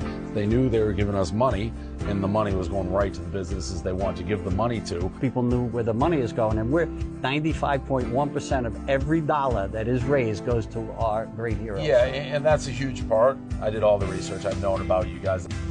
I want to hear what you rate the Tunnel to Towers Foundation. Right, which is always high pressure when I'm sitting right next to the guy. It's like, but we'll give it 10, even though I don't generally give 10s. That's a rookie score. But we'll give it 10. I wouldn't be here. I wouldn't be here if it wasn't a 10. You know, we ask for $11 a month. $11, you get a full pie. You're good to go. You skip one pie. You skip one pie, and you help a hero and their family that are left behind. So let's do good together. Let's do it. The cavalcade of stars continues. Ladies and gentlemen, we had Wayne Krabet, and now a current member of the New York Jets, defensive back number 21 in a Jet uniform and 21 in a PD uniform. Ashton Davis, everybody. Look at this handsome guy. I can't compete with this guy. Unbelievable. 5th year with the team, am I right? Yes, sir. How you feeling? So much attention swirling around the Jets these days, and starting on the offensive side of things with Aaron Rodgers and what's going to happen there. But tell me a little bit about your place on the New York Jets, your thoughts on this upcoming season, and a little bit of taste of semi-pro ball here today, too. I'm really excited for this upcoming season. We just got to stay healthy. Obviously, you guys were talking. It's a violent game we play and control what we can control. But if we can stay healthy, I think we'll have a pretty good year. Ashton, do you feel more confident heading into this season now is kind of a veteran of this team, the New York Jets, and you're in Jets country out here in Long Island. What do you bring specifically to the field, and tell us about some of your strengths as a leader and a football player? Absolutely, yeah.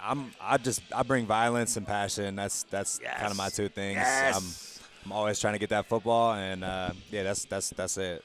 Can you tell me about maybe some of these guys that are hanging on, some of the younger guys? Who were one of your mentors growing up in football? There's so much leadership we see between the police department and the fire department, both on and off the field. Shoot, I got too many coaches to name. It was through different levels since I was just starting out and stuff. All those guys I got to thank. But one player I used to watch all the time was Frank Gore, and then San Francisco 49ers. Absolutely, and then 2020 comes around, I'm on the same team as him. It's trippy. Really, really trippy. What did you think of the first half? PD trailing 10-7.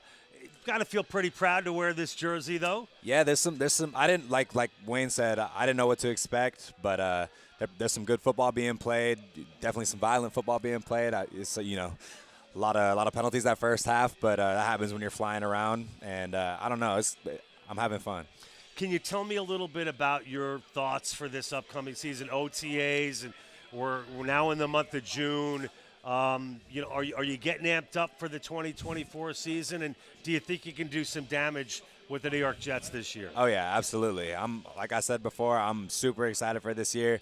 We're fully into OTAs now, and I'm excited with what I'm seeing. It's awesome to be here. Any predictions for the second half? PD going to make a comeback? Absolutely. All right, Ashton Davis, everybody, current defensive back for the New York Jets. Jets, Jets, number 21, repping PD today. Second half coming up. Don't go anywhere. We got a tight one. We got the Foo Fighters playing out there. Not the real thing, but one of my favorite songs. Hey, Ashton, thanks so much for coming in, man. Really appreciate it. Thanks for having me. Ashton Davis, rocking the PD gear. Wayne Crabett, thanks so much. We'll be back right after this. Ground Zero is the burial place for my brother. Yet I think that not everybody can go to New York and to Ground Zero and visit the memorial there. So we felt it was vitally important, once again, that we carry the message that we never forget. And one way that you never forget is that if you learn what happened that day, and a lot of young kids don't even know. I hear about September 11th. A lot of them were maybe 10 years old. Now they're 22 years old. A lot of them weren't even born. And I think that one of the most important things as parents, if parents are listening, and the children, is that that you bring them here and you tell them the story. Tell them where you were on September 11, 2001, and what an impact it had in your life. It changed the world. That day has changed the world. It's not the same world it was on September 10, 2001, and I think that you have to tell why and what happened that day. Not just because Stephen died, because so many have died that day. And that, and so much of our military has sacrificed so much for us before that, but most certainly ever since. I think this statement really sums up our military and our great first responders. For those I love, I will sacrifice. And this is Kyle Hockenberry, and Kyle his house is under construction right now. And this program here, which is Building for America's Bravest, which is what we spend most of our energy on right now, that and our Never Forget Mobile exhibit here, is that, we have to raise a lot of money because our men and women, we're proud to say that we are committed to making sure that every one of them get a house. And it's been a journey the last 12 years.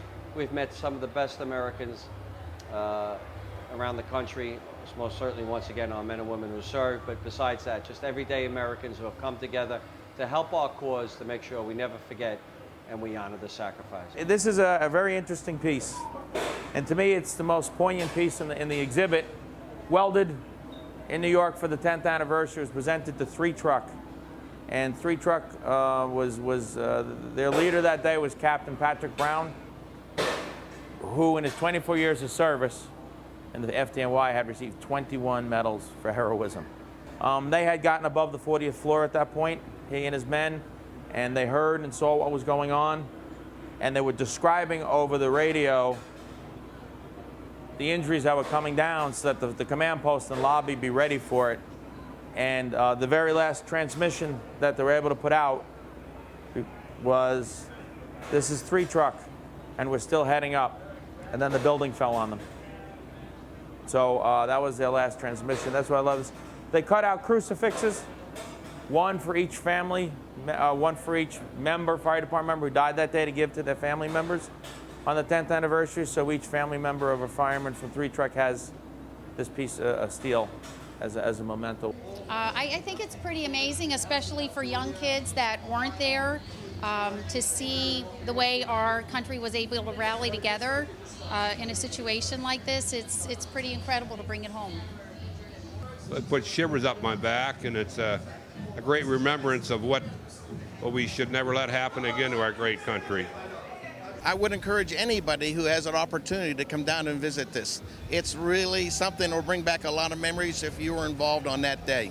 And it's good for Americans to see all the things that we've gone through, and we're still here today. Oh, I think I would encourage people to, tour the museum. It's not a long walk through, but it brings back the memories, and it makes you feel like you're an American. And I think people should just go to reflect, and again, how lucky we are to live in this country. Well, I think just taking 15, 20 minutes before the start of the game right here, where you got 70, 80,000 fans, means a lot. I think it puts the whole day in a proper perspective by kind of going through this first and understanding that the freedoms we have to watch football games are largely built on the shoulders of the gentlemen and soldiers that have paid the sacrifice in combat and in New York City. At the time, he was only 2 when it happened, so he has no idea about what has happened. And it just brings a lot of memories back. That day is where you were at when it happened. This is a good thing. I'm glad to see this exhibit. There can't be enough of this. We need to see more of it and remind people what happened and why we are a nation of free people. Welcome back to the Fun City Bowl. I'm live here at Mitchell Field, Uniondale, New York. Mike Blewett, John Heffernan. Going to get you back to action here in a couple of moments, but hopefully you had a chance to see those interviews. New York Jets great Wayne Corbett joined us in the booth, followed up by Ashton Davis, 5th-year Jet. Excited for the upcoming season. Aaron Rodgers back in the mix. So obviously we're going to get back to our action, but nice for the Jets fans here. Bringing them back to the Jets' roots, which is Long Island. They used to practice at Hofstra before they hightailed it over to New Jersey. Hey, man, we're not messing around in the booth up here, Mike Blewett. Only A-listers. Why Mike and I are here, that's another story, but Wayne Corbett in the house. Ashton Davis could not be nicer, and they both have ties to FD and PD respectively. Yeah. Want to thank both of those guys for checking in. If you missed the interviews, don't forget our YouTube game will be up for infinity on YouTube, so you can check it out anytime. And if you're watching live, thank you so much for tuning in. Don't forget, Mike Blewett, this game started on the radio, WNYC, 100 years ago, when this big rivalry started 51 years ago. Yeah, you can go to bravestfootball.com, too. They archive a lot of the videos here. Just a quick shout-out to some of the NYPD finest sponsors: the Patrolmen's Benevolent Association of the City of New York, the Detectives Endowment Association of the City of New York, and the Sergeants Benevolent Association of the City of New York, all sponsoring NYPD's finest. These teams really self-funded. They rely on the donations from lots of our sponsors that we've mentioned today and the charity of people that help these teams to compete at this level. And we kick off the second half. That is Evan Flowers picks it up at the 20-yard line across to the 29-yard line. It'll be 1st and 10 from the 29-yard line for the Bravest, John. So Flowers with the return. If you're just joining us, a very defensive, penalty-filled first game. 10-0, just inches away from being 13-0. Francis Cole for the fire department, 1 for 2 in the field goal department. What did I say? 10-7, right? You said 10. I've said 10-0 100 times now. What's wrong? 10-7, 3 It's been a while since NYPD scored, so I understand why. Separates these two teams. I'm sorry, guys. So 15 penalty flags thrown in that first half, Mike. Not as many as I thought, but it certainly was one of the factors in how slow this game seemed to move. But 5 of those were personal fouls, too. You have to keep that in mind. So there was a lot of penalty yardage here. And we got Heedles back to pass. A little sidearms it over to Evan Flowers. That's complete. Good for about 8 yards. It'll be 2nd and 2 from the 38-yard line. So let's take a look at that again. And it's Heedles who's starting the third quarter. We've not seen John Conklin in the football game yet, but one-on-one coverage with number 31 for the police department. So number 31 on the coverage, but Flowers making the reception. He runs back to kick, makes the catch there. Let's see what Evan Flowers can do here in the second half. He's off to a good start. Heedles back in shotgun, looking to pass again. He gets it out to Eric Ortega, who catches it across the 45-yard line. First down, Bravest. So a good start. They're up to the 47. It'll be 1st and 10, John. First down, Ortega with the reception. Look, it's replay madness here in the second half. I love it. And look at the way Heedles can sling that football. He doesn't have the most traditional mechanics, a little bit of a sidearm to him, but a tight spiral right into the hands of Ortega. Good enough for the first down. Ortega loves to cut through the middle. He ran an excellent route on that route, an out route there. Good for the first down. All right, Heedles back to pass. No, he hands it off here to Trey Wilson. Trey Wilson bounces it outside across the 50. Great move there by Wilson. And gets it across the 45. Big gain of 7. A great run by Wilson, Mike Blewett, but you gotta love. Look at the magician Heedles. He is a master of disguise there. I thought he held on to it. A great run by Wilson and a player that flies by Wilson. Was that number 21? Number 5, Daniel Roll, I believe. So Danny Roll looking to do some head hunting there. Came up a little short. I could feel the wind all the way up here in the press box.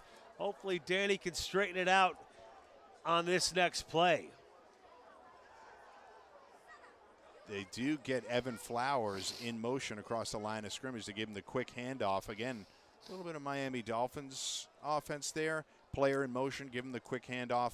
Heedles gets it to Flowers, and that's going to be right at the marker.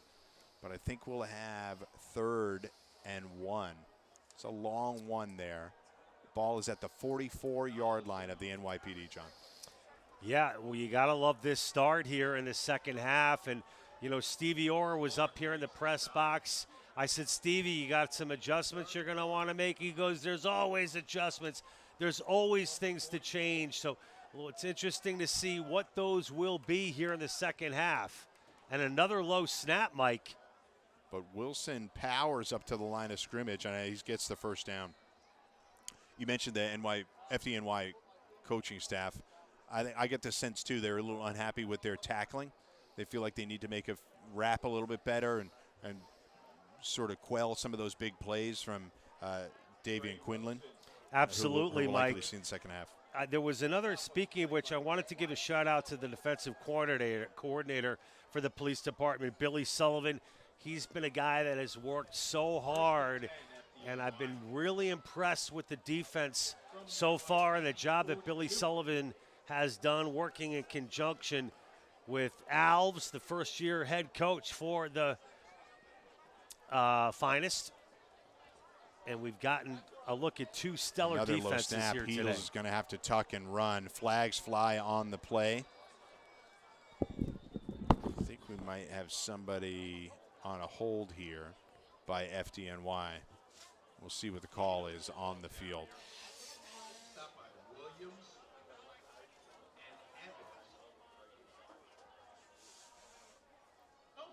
No flag. Okay, they're picking it up. JAG Physical Therapy is a proud sponsor of FDNY Bravest football. JAG Physical Therapy gets you back to life, back to the life you love. Voted the #1 physical therapy company based on first-class patient care and outcomes, JAG Physical Therapy is invested in your full recovery. Your preferred in-network rehabilitation provider, JAG Physical Therapy has convenient locations throughout New York, New Jersey, and Pennsylvania. Visit jagpt.com for more and to find a location near you. Back to live action. Tom Heedles, Trey Wilson in the backfield with him, John. And it's good to see Trey Wilson going early here in the third quarter. We didn't see a whole lot of that number 21 in the first half. Heedles downfield to Ortega. What a snag by Ortega. That is good for 9 yards, I believe. So we get it down to the 32-yard line. It'll be 3rd and 1. And look at the time here for Heedles. All sorts of time, I should say. And a great grab by Ortega, who's been a man on fire here in the third quarter. Pun intended.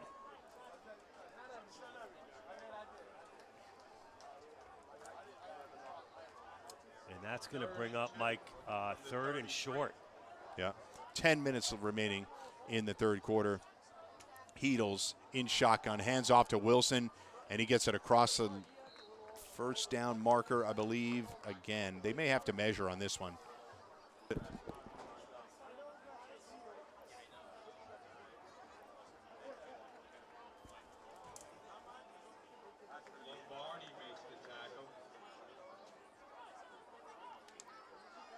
They do get the first down. Be 1st and 10 from the 31-yard line. Mike Blue and John Heffernan here on the call, live from Mitchell Field of this NPSFL matchup. 10-7 lead for the Bravest. Heedles looking downfield. He's flushed out of the pocket under pressure, and he's going to go down for a sack. That'll be a loss of 6 on the play, so big play for NYPD finest.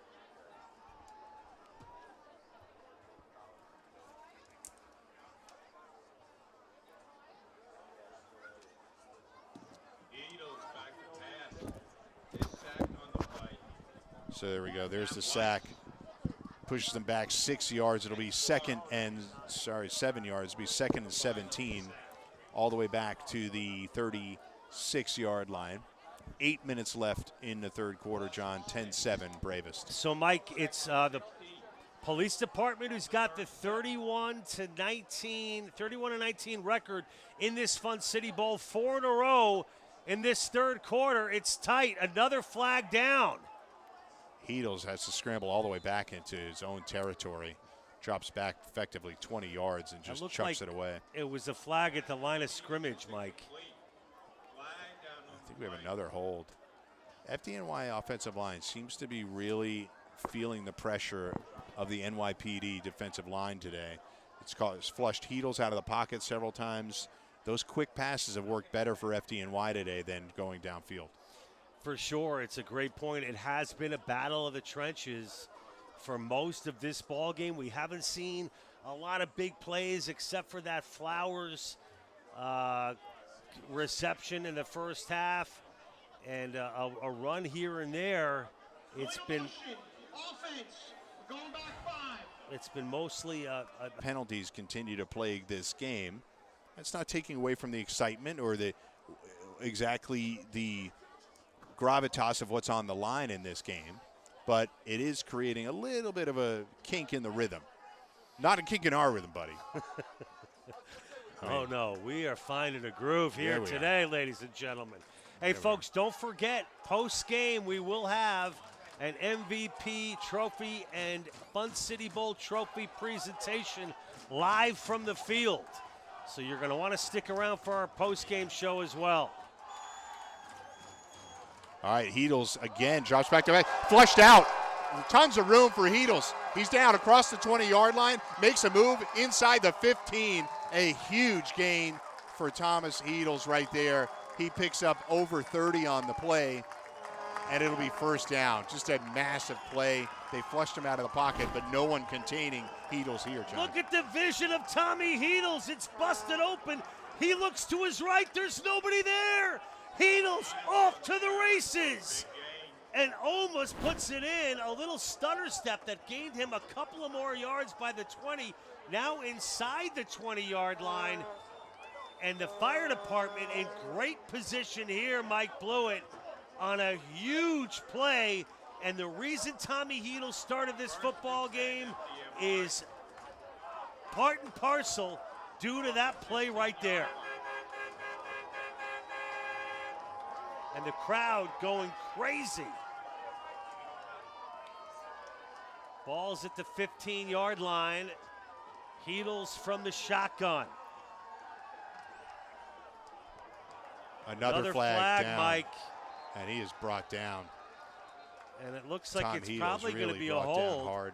Number 30, Emi Ifeanyi-Chukwu, the linebacker out of Xavier High School, with a big tackle there. Big E has shown his dominance for the police department today. Look at the speed of Big E, number 30. Good pursuit, but there is a flag, and it should come back at least 5 yards.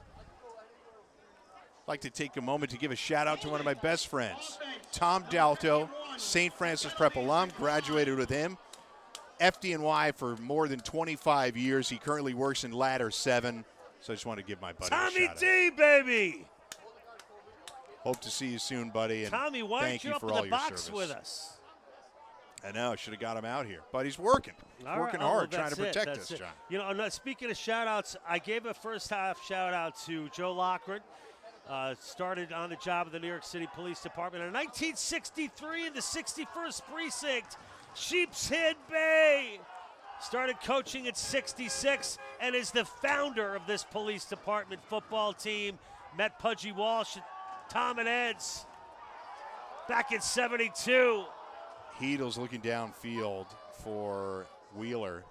Falls incomplete. Also another shout out to Joe Lochran's lovely daughter Patricia and his lovely bride Kathleen out there in Jersey. I hope you guys are still hanging in there. Don't give up on PD, even though FD's driving. Joe, we miss you. And we miss the late, great Pudgy Walsh. But this being the 51st edition of the Fun City Bowl, and as Joe Lochran told me this morning from his lovely home in New Jersey, that trophy has the head coach's name engraved on there, the winning team, the winning score, and he said, Johnny, PD, we need to get that back in our hands to be the Kings of New York. And right now, with the fire department driving Mike Blewett, not looking good for PD, but we'll see. Yeah, third down and a long 20. He goes for the quick pass right here. He gets it out to Ortega, and another flag. Jeez. Mike, I mean, come on. I mean, I was trying to keep you at bay. I feel like you're going to jump out of the booth here, Johnny. 15 in the first half alone. I don't know. Is DraftKings one of the sponsors here today? What's going on? What's happening? I don't even want to speculate. Who's this on the sideline? We got little kids in on the mix. I love it. Daddy's little girl getting a well-needed nap on the shoulder of her dad. That's an amazing shot there. That's what you got to love about Nice this job by our game. camera crew. And another penalty, Mike. And it's Shocking. going to back things up even more for the fire department. All right, how about Embassy Diner? If you're tired of the penalties, go to Embassy Diner. Our family's been in the restaurant business for over 50 years. Every customer that enters our diner is considered family and will be treated with love and respect. Located at 4280 Hempstead Turnpike in Bethpage, not far from here. But don't go there until right after this Mike, game. that's You what got to we watch this call broadcast. a professional segue. Man, that was smooth. All right, So, it's third and a million. Third They're and on their own. 32, I think, to be exact, Mike. So I don't know if you're Heedles, I don't know. Don't go long. But he's not gonna, And he gets wrapped up. Can you believe he's on his feet? He's going to scramble. Heedles looking for more. He picks up about 10 on the play. But that does help because it'll be fourth and long, but that helps Francis Cole, who's trotting out here. You're going to see Francis Cole out. Oh, he's coming. There, He's Mike. already out there. He ain't waiting. He didn't wait for the coaches to tell him anything. He's out there. It'll be a 42-yard attempt. No right? Bryant DeFelice in this game, the 1-2 kicking combination. As Steve Orr told me, not going to be seeing a lot of backup players in this game today. Okay, this will be a 40-yard attempt. Sorry. They spotted it down at the 23. So this will be a 40-yard attempt. Cole's third attempt of the day. He's 1 for 2 on the day thus far. And here's the kick. It is up plenty of distance. Did he make it? All good. Wow. Francis Cole, St. Francis Prep alumni. Let's Mike, go. That had plenty of distance on it. And Francis Cole is now 2 for 3 on the day. And you could argue you could get a little MVP conversation for Franny Cole. Engine 59, Francis Cole, St. Francis Prep High School, Central Connecticut State is where he played college ball. We're going to take a quick break right now before we come back live from Mitchell Field for more. 516-280-4033. We act aggressively to litigate your matters to conclusion, and we keep you fully informed throughout the litigation process. I'm here to fight for you.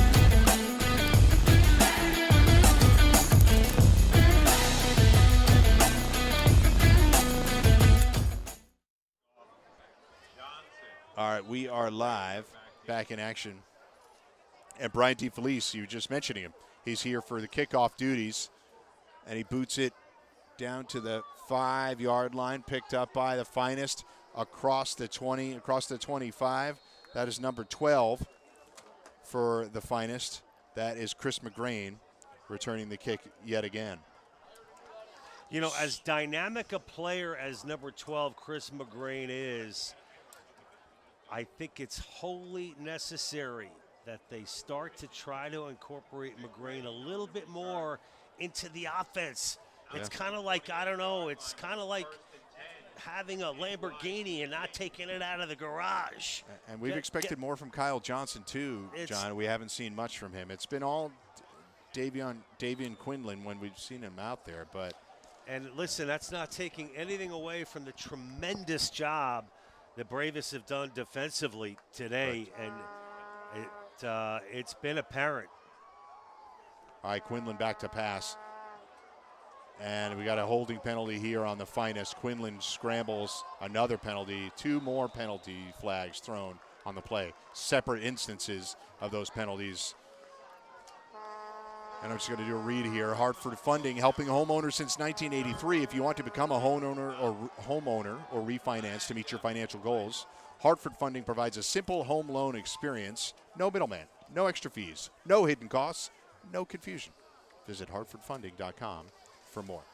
Let's look down to the field for the penalty right here, see what we got. Now, big discussion. John, go ahead. Yeah, Mike, I mean, it's just this cavalcade of yellow hankies that just continue to litter this football field, and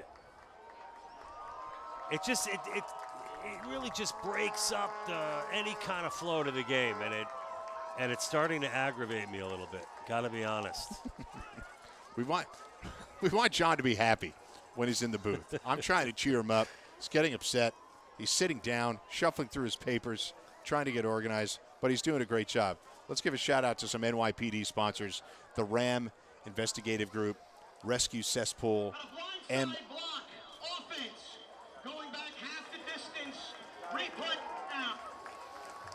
Boys, can we pull that one up or no? No?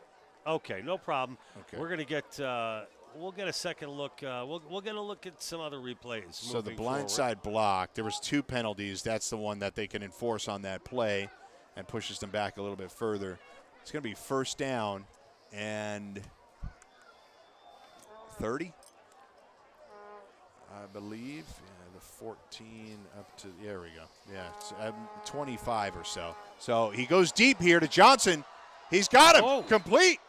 First down on the play all the way up to the 48-yard line. John, we just called his name. Kyle Johnson catches the big pass there. Good for 30 and a first down. And let's take a look at it again. Davian Quinlan could not have thrown that any better on the screws and leads a beautiful basket catch there over the shoulder by Johnson.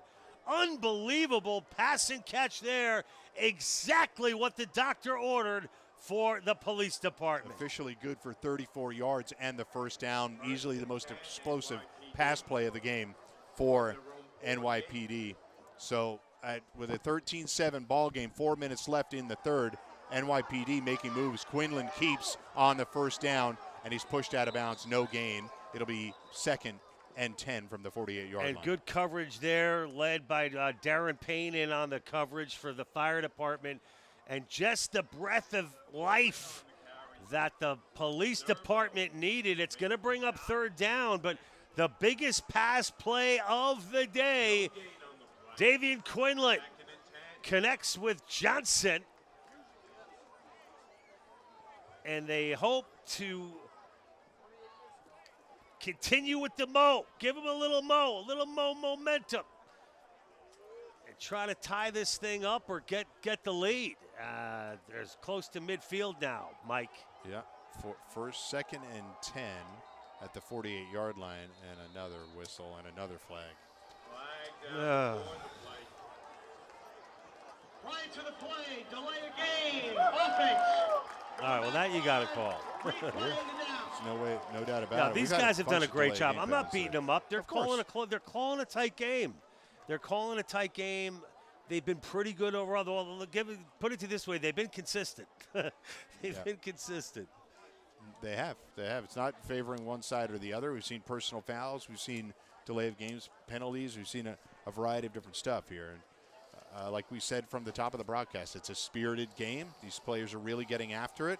It is for a spot in the national championship game, John. It means a lot. Don't forget, as this game continues to move on, Mike Blewett, with under 3 to go. Oh, Quinlan not too had early. Obenheim wide open, and he missed him. And that was a big play for the police department, Mike.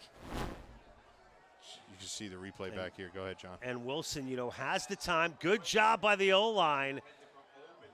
And just out of the outstretched hands of number 0.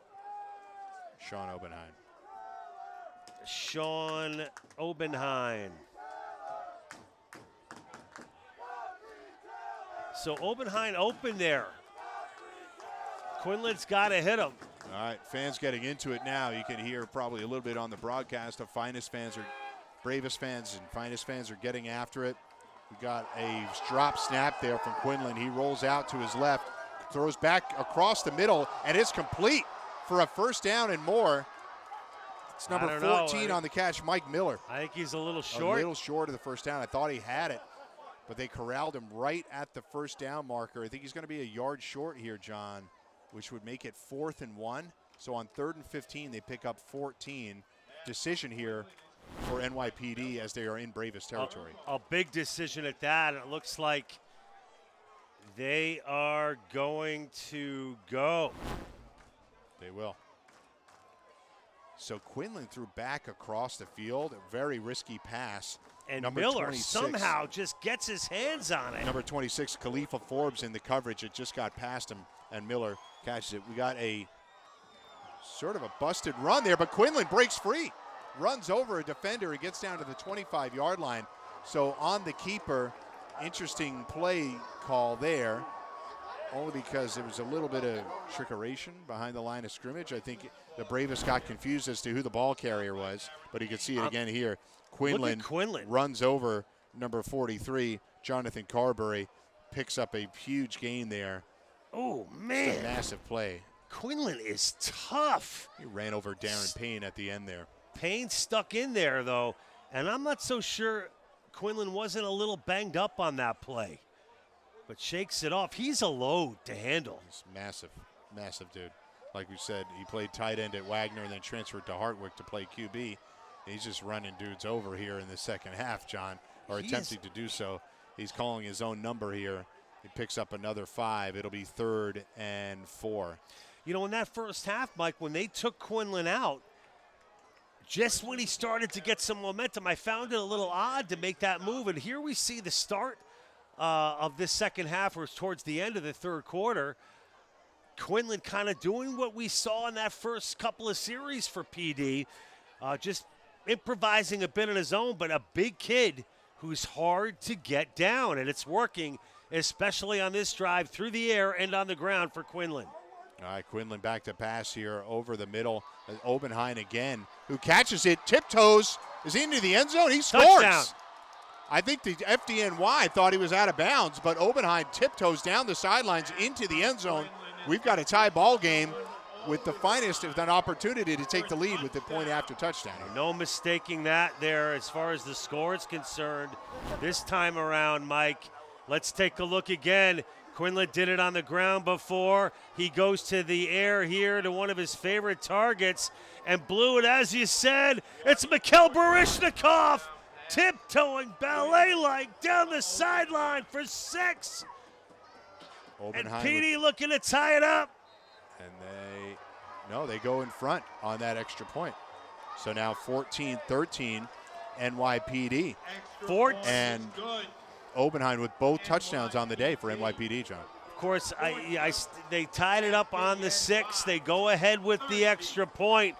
And man, oh man, just when FD thinks they've got the momentum, Davian Quinlan through the air, on the ground. He is the man here in the third quarter as PD with their first lead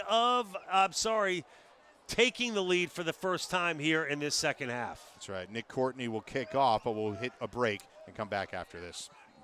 If you've been injured on the job, first notify your employer, seek immediate medical attention, and then call me at 516-280-4033. We act aggressively to litigate your matters for preclusion, and we keep you fully informed throughout the litigation process. I'm here to fight for you.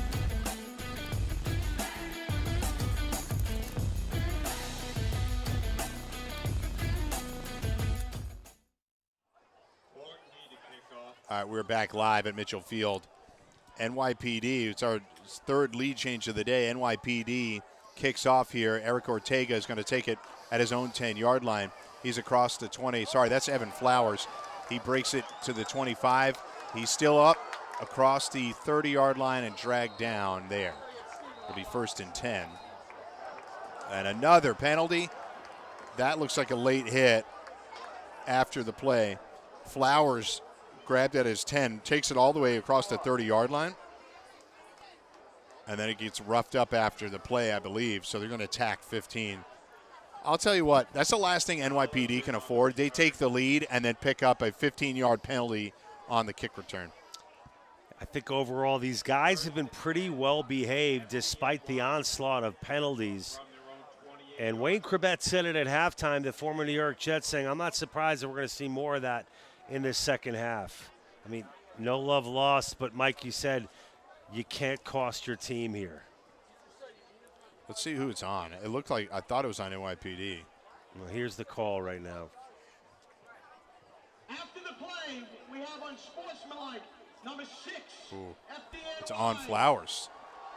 So Flowers gets tackled out of bounds, and he must have got up throwing some, maybe giving him the business, as they say, after the play. Yeah. Well, I know the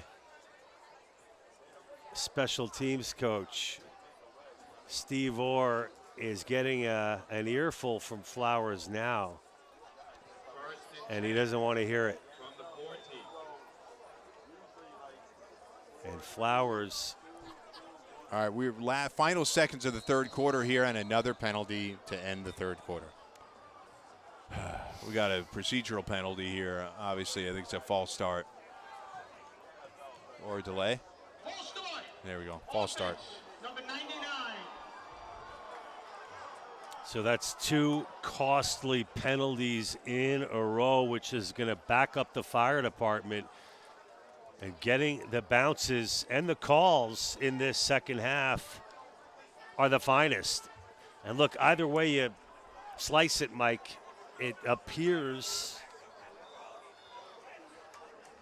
that this drive will have to go 89 yards to get into the end zone for the fire department.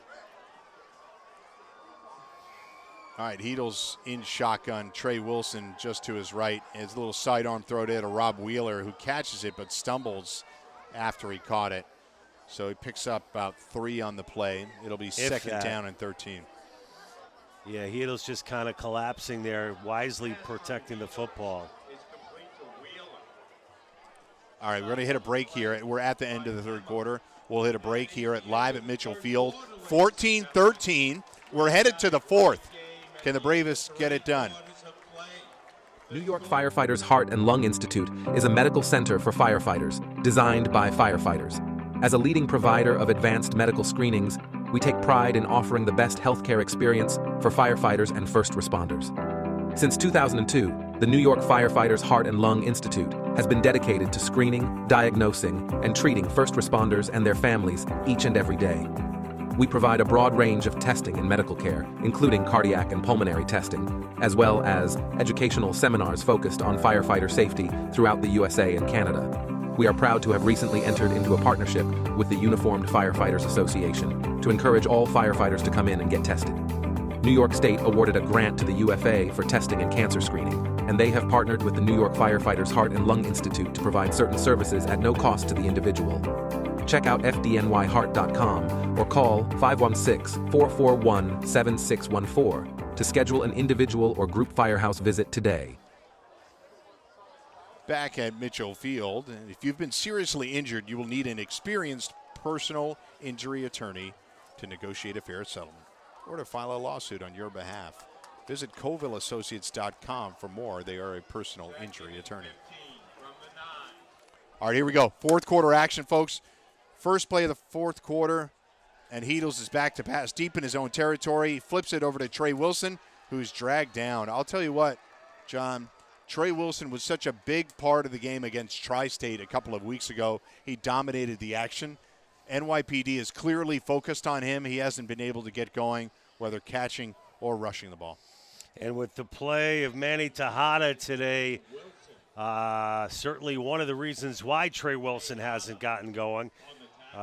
Manny Tejada, a linebacker for the police department, in on that play again. And he's been a main cog for the defensive core of the police department today. But, Mike, as you said, Trey Wilson, leading rusher 2 weeks ago against Corrections in a 17-8 win for FD, and another flag.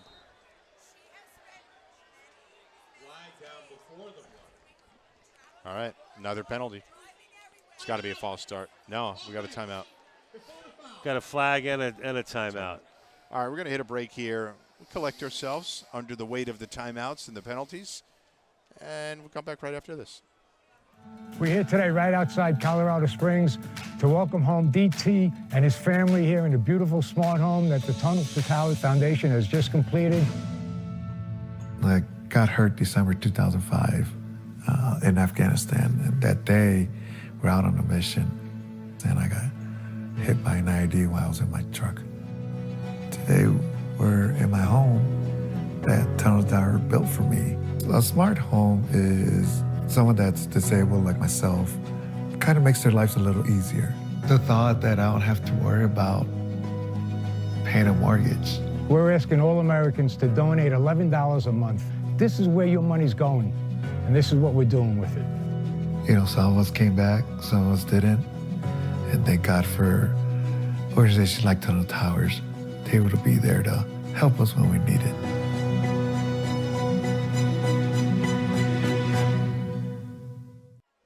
Back live at Mitchell Field, fourth quarter action, just over 14 minutes left. FDNY Bravest trail the NYPD Finest by 14-13. It's a big third down here, and 15 for Thomas Heedles and this FDNY Bravest offense.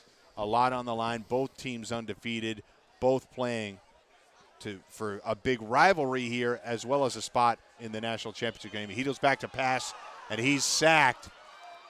He was throwing the ball as he was sacked. That's going to be incomplete. Tejada picks it up and returns it into the end zone, but that's going to be an incomplete pass.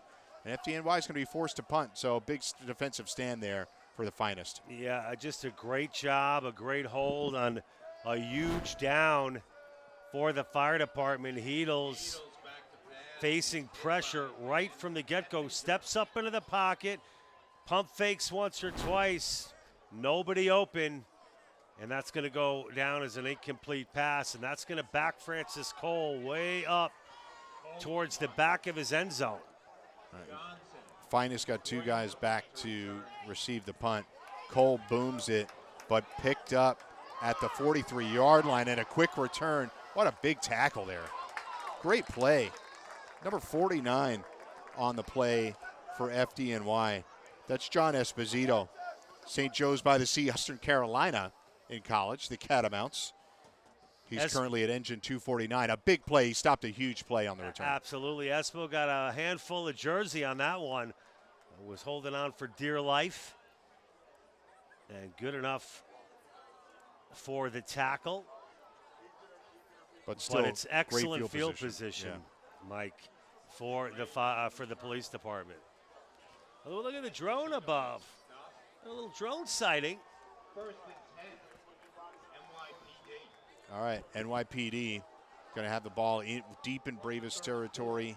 Well, in Bravest territory, 34-yard line.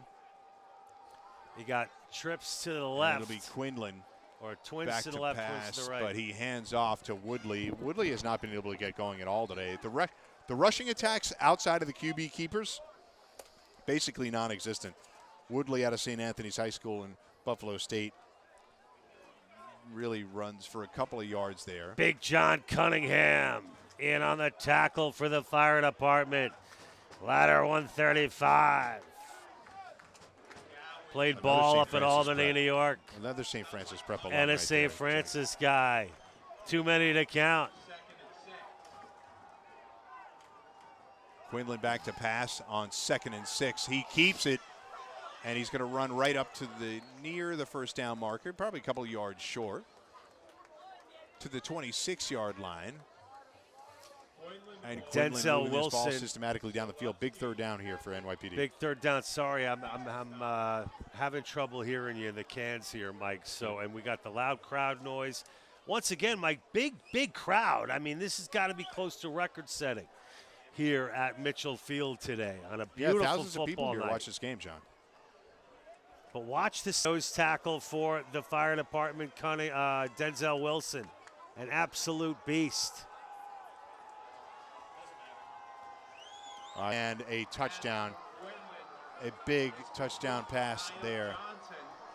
And just a great call by the offensive coaching staff for the police department. Plenty of time for Davian Quinlan.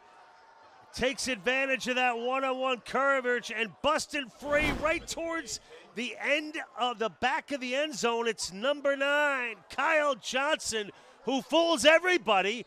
And Quinlan knew exactly where to put it. Wow, what a turn of events here at Mitchell Field. Nick Courtney good on the extra point. It'll make it 21-13. We'll go to a break here at Mitchell Field and come back with more fourth quarter action. Tom Olkers served others. He was an incredible husband, father, NYPD officer, and FDNY firefighter. At age 26, Tom worked at Ground Zero in the rescue and recovery efforts following the attacks of 9/11. Throughout his courageous battle against World Trade Center cancer, Tom deeply appreciated the care provided for him and his family, including the FDNY's Family Assistance Unit. One of the TO Foundation's first initiatives is to purchase a family assistance van to help ease the burden for other firefighters and their families when facing an illness. Together, we will honor Tom by helping first responders and their families in their hour of need. Please visit tofamilyfoundation.org today. All right, we're back to action at Mitchell Field, where NYPD just went up by 8, 21-13 on Quinlan's third touchdown pass of the day. This one to Kyle Johnson. Short kick there. FDNY fields it. And is that Flowers? Ortega. Again. Flowers, there you go. Flowers brings it up to the 24-yard line. It All right, is Flowers. so FDNY, John, is going to have to do something here. There are 12 minutes left, plenty of time, but I think they were just shocked by what happened on 3rd and 4. Quinlan throws a dart to Ryan Johnson, his third touchdown pass of the game. Well, when the fire department went up 13-7, you know, we saw a shift, Mike, as far as confidence and swagger and a healthy lead, as the official has some more information for us. But no panic from the police department, and it's been all finest football here in the second half. And Davian Quinlan, not 1, not 2, but 3 touchdown passes for NYPD. Sean Obenheim caught the first two, the tight end, caught the first 2 touchdown passes. And then Kyle Johnson, again out of Elmont Memorial High School and played college football at Pace University, catches the third one. 21-13, 12 minutes left. We are re-kicking here, so procedural penalty on that kickoff.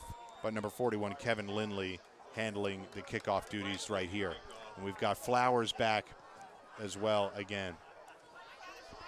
And that one gets past Flowers. No, that's Wheeler. He picks it up, gets across the 20, across the 25, across the 30, across the 35. Rob Wheeler into open territory. He's across the 40, across the 35-yard line. 1st and 10 Bravest. A massive play to flip the field, John. Unbelievable. Wheeler finds a seam. He was patient with the football, and he took off down that right sideline, weaving in and out of players, and special teams comes through once again for the fire department, this time on the feet of Wheeler.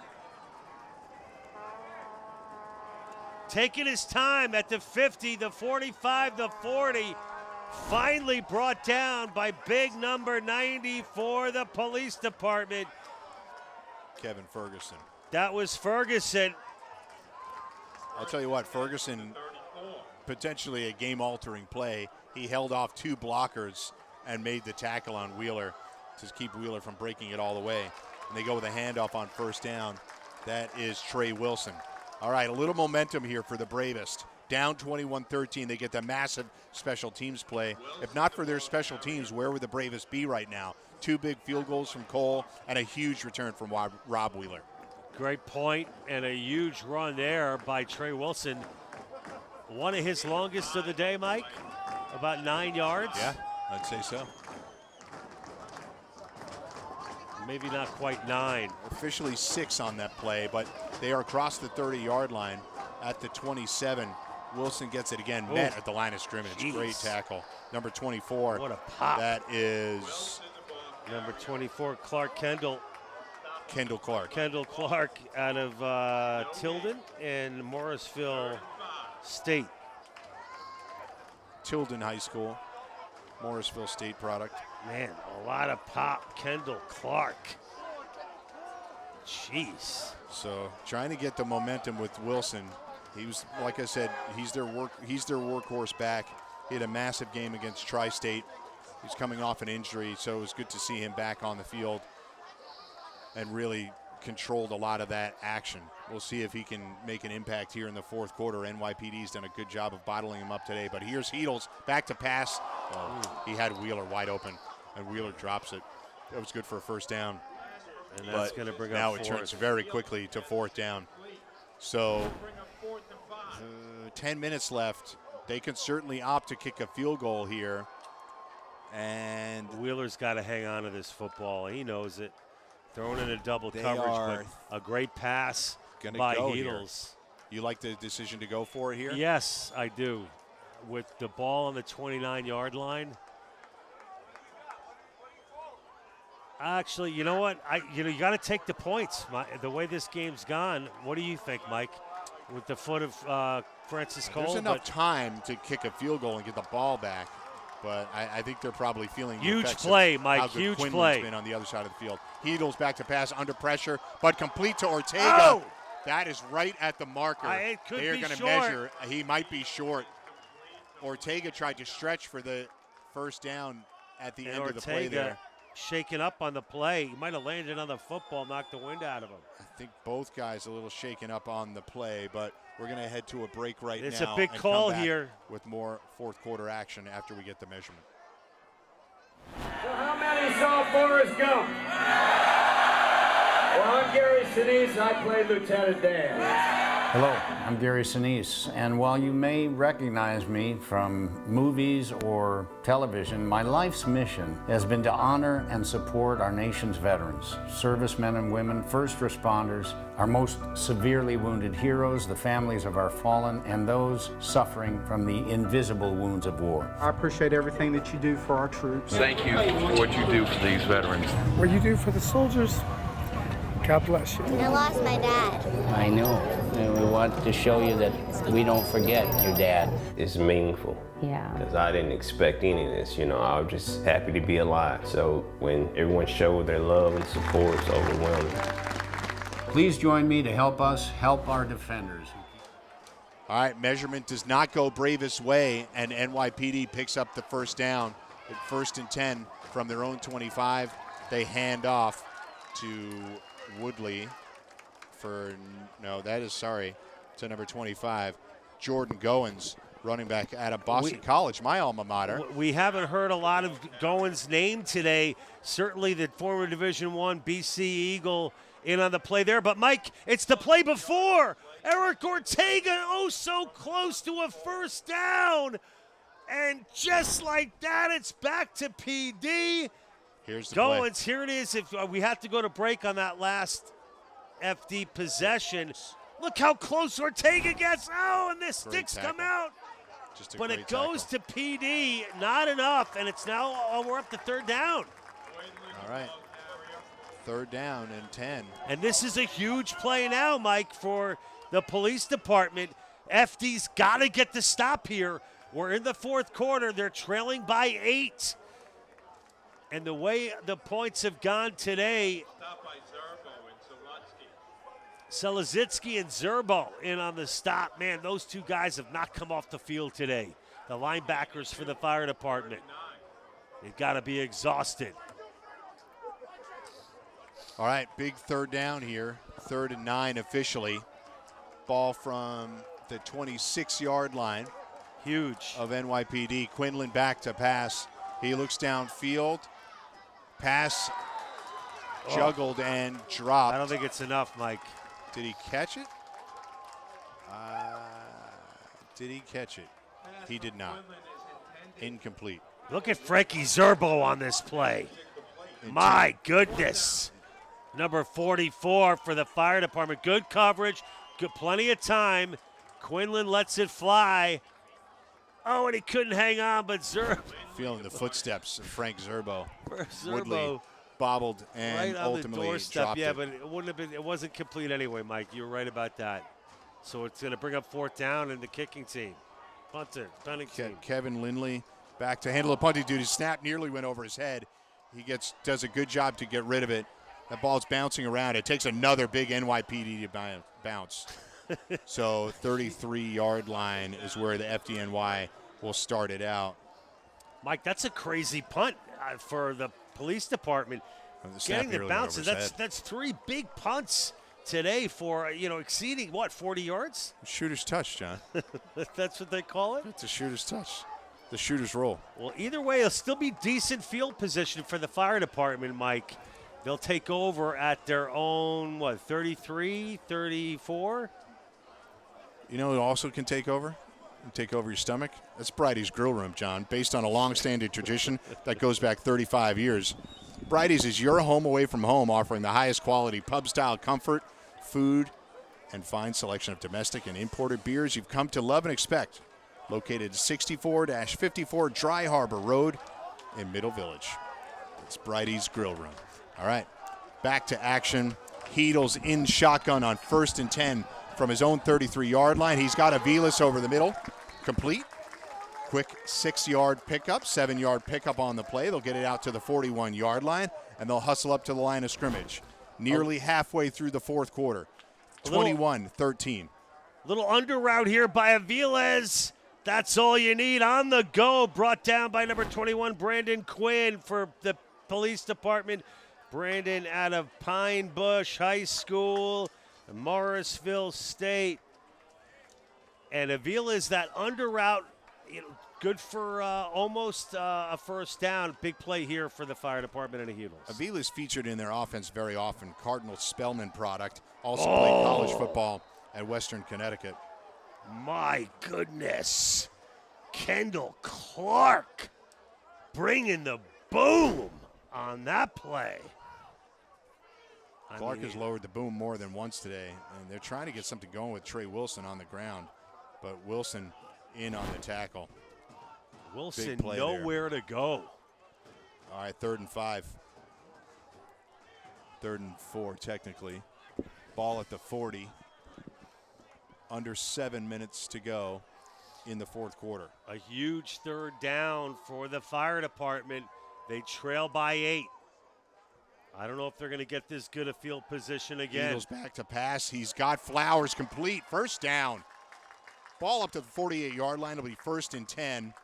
FDNY probably in their best interest to hustle up a little bit, but they do have plenty of time. And what a read here by the vision here by Heedles. Takes his time, looks at his first option. That's Flowers. Flowers just kind of tiptoeing quietly across the middle. Brings it in. Good for the first down.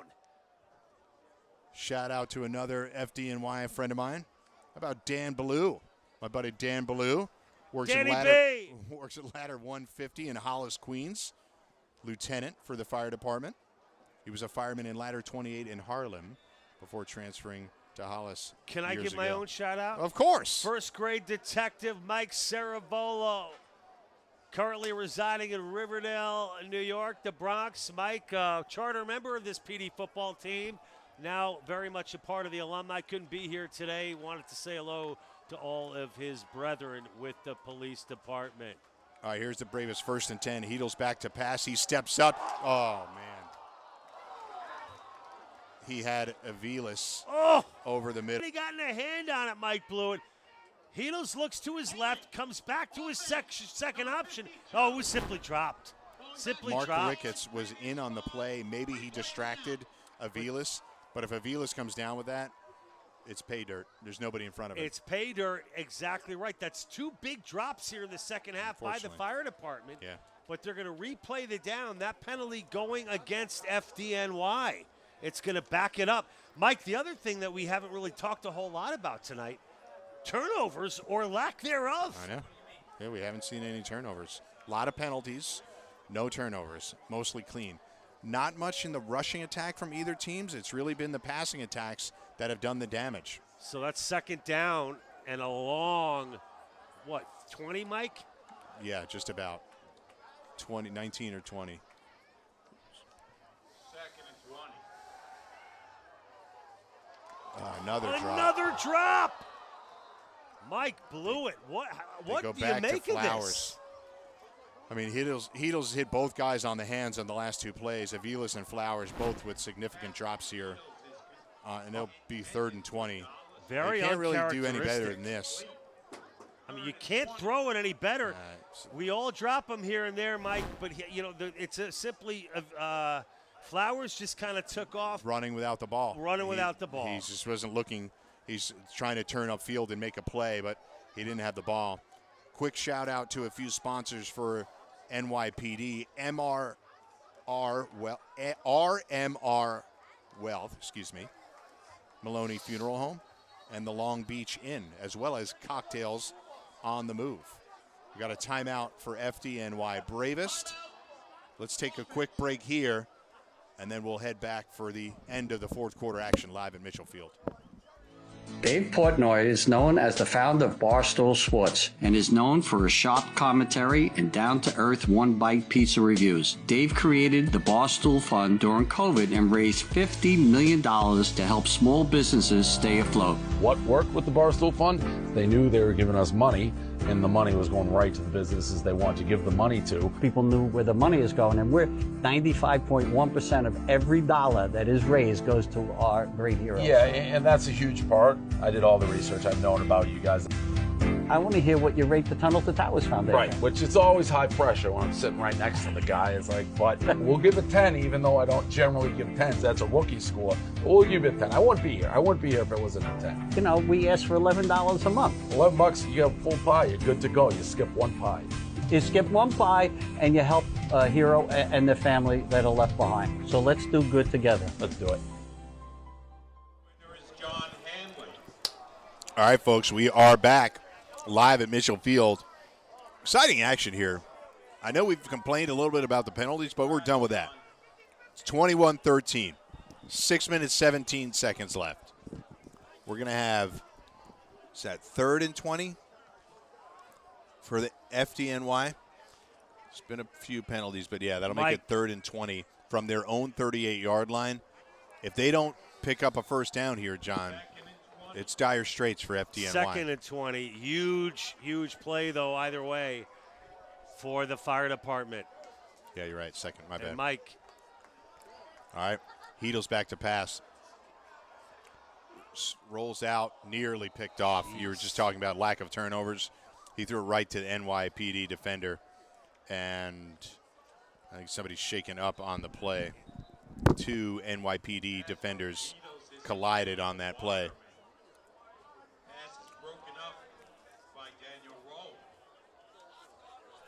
Number 7, Mark Ricketts, in on the play.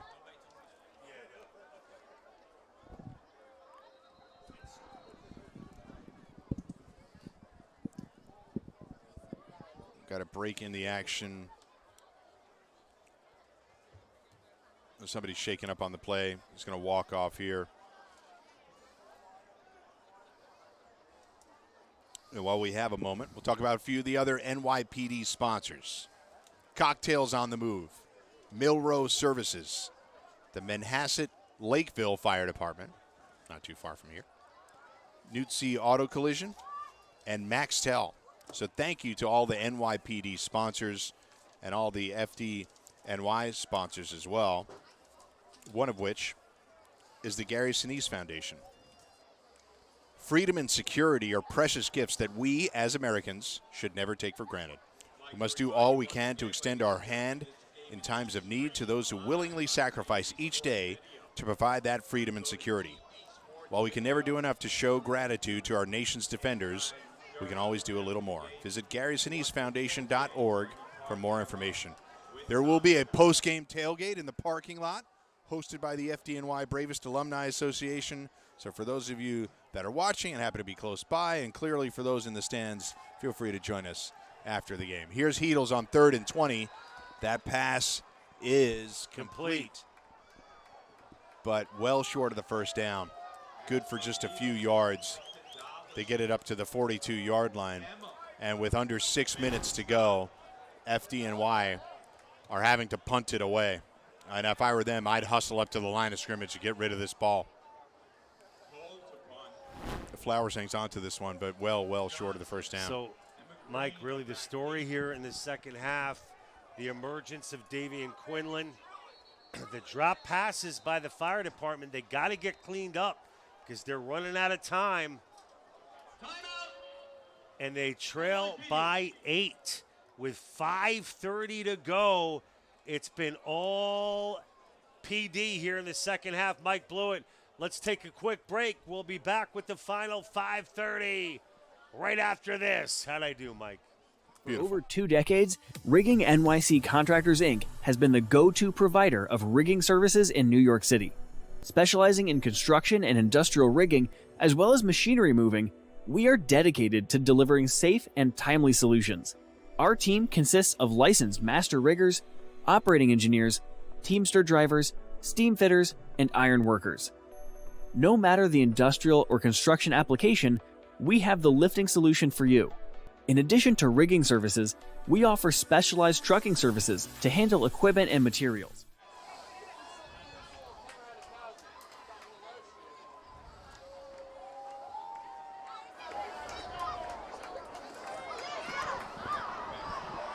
Look at this! Whoa! Unbelievable! Special teams, PD, all the way, touchdown! My goodness gracious! For a touchdown. Number 9 for the finest. 6 points on the return. And Kyle Johnson emerging as one of the stars of the game. Kyle Johnson with 2 touchdowns here in the second half. And you're right, he certainly is going to be one of the stars of the game. And wow, may have just put that one away. We're going to run this one back as soon as we get a chance. The 4-year run of the fire department on the line. Will so here it PD is. Johnson tiptoeing the sidelines, cuts back right past Cardenas. He avoids the tackle from Cole, and then the rest is history. He gets all the way into the end zone. Just a backbreaker. Johnson says, give me the crown. I want it. PD putting the pedal to the metal here in the fourth quarter and namely the second half. Bad snap, Mike Blewett. Botched snap on the extra point. They're going to jump on it. And Mike, and that it'll stay 27-13. Interesting. It could matter. It could matter. 27-13 with just over 5 minutes to go in the fourth quarter. Do we have a flag on the play? Somebody crossed the line of scrimmage early. Mike, it's a big John, hill I feel like to that climb. kick return caught us by surprise. We didn't expect that, and Johnson just broke the play. He was near the boundary marker and just cut back. I think he caught everyone sleeping on that one, Yeah. Mike Blewett. Caught the booth sleeping, caught the NYPD, the FDNY defense And sleeping. Mike, you know, at a time where PD had to lock it down, when FD had to lock it down, they were unable to do so. Plus, with all the hoopla around the special teams for the fire department, it's the police department here in the second half that's doing all the damage in that area. A couple of big punts and obviously the kick return, the back-breaking kick return. And we're going to re-kick here on this extra point. The snap better this time, and the kick is good. So 15-point lead, 28-13, 5 minutes and 13 seconds left in the game. Mike, this is a 2-touchdown differential here. A big hill to climb for the fire department. We're going to keep it here, boys.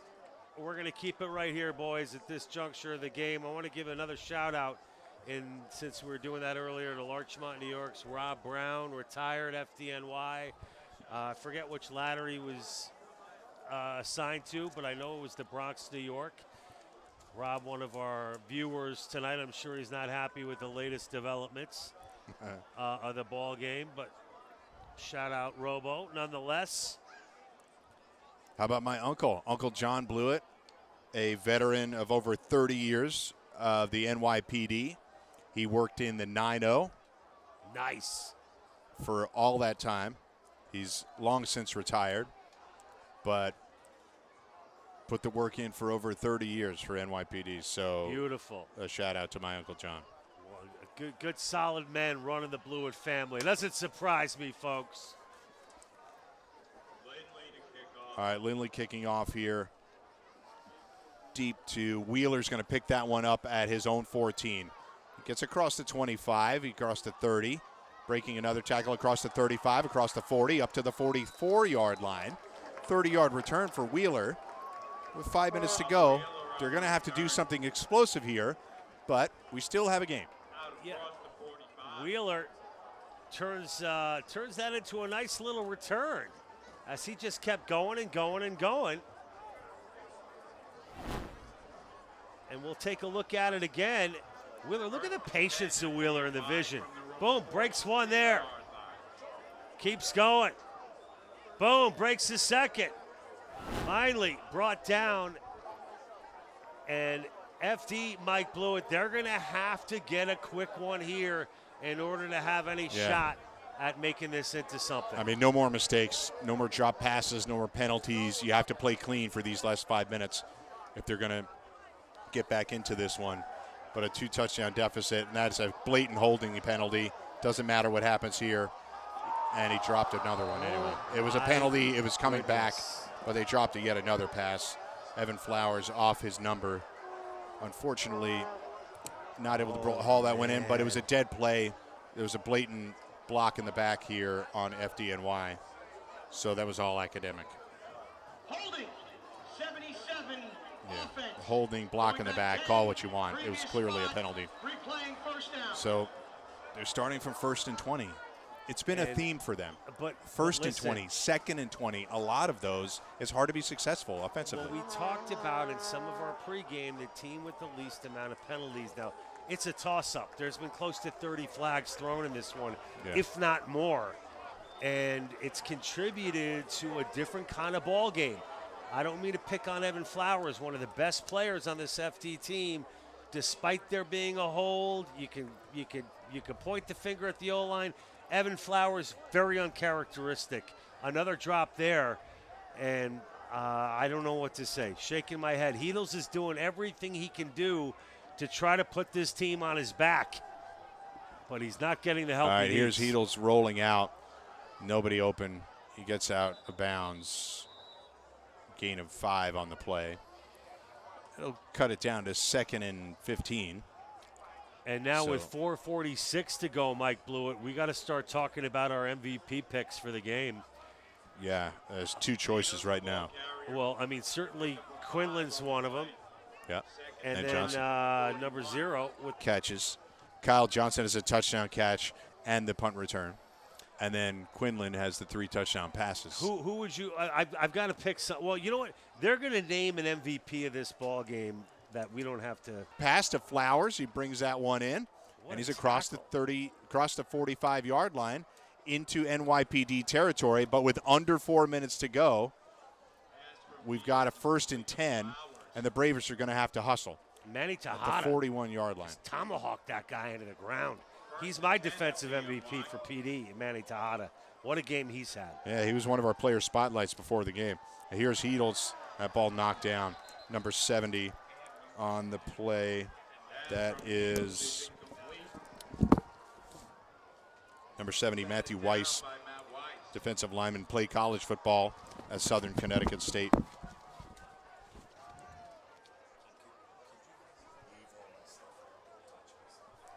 All right, so John's going to head down for the post game. You'll just have me the rest of the way. 28-13. 3 minutes, 40 seconds left. And Heedles is back to pass. I would tell you that Bravest needs to hustle a little bit. They don't have a lot of time left. But here's Heedles under pressure. Another holding penalty, and he's sacked. Sacked on the play. It's number 50 and number 53 in on the play for NYPD. So Rashawn Williams and Frank Kaneberg out of Beach Channel High School. Rashawn Williams from Christ the King and played college football at Lock Haven in Pennsylvania.